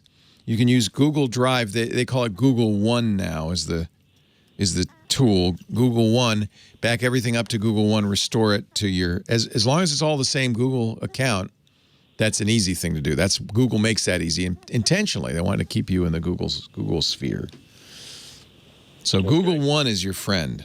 Download that app. You can take it out, check it out. I can't remember how much you get for free. It's not super expensive, but you get a fairly good amount for free. So that would be the easiest way to do that. And I should mention Mint Mobile is a sponsor of some of our podcasts. I think this podcast, as a matter of fact. And it is a good, it's an MVNO for T-Mobile. I was just looking at Consumer Reports. Invariably, all the little guys, the MVNOs and the little guys, Consumer Cellular, I think was number one, beat the big guys for customer satisfaction. Nobody likes their cell company. But at least the little guys, they don't cost as much, so you like them more.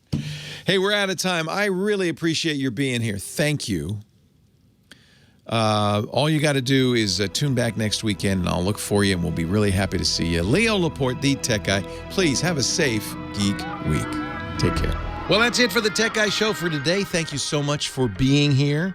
And don't forget, TWiT, T-W-I-T. It stands for This Week in Tech, and you'll find it at twit.tv, including the podcasts for this show. We talk about Windows on Windows Weekly, Macintosh on MacBreak Weekly, iPads, iPhones, Apple Watches on iOS Today, security on Security Now. I mean, I can go on and on and on. And, of course, the big show every Sunday afternoon, This Week in Tech. You'll find it all at twit.tv.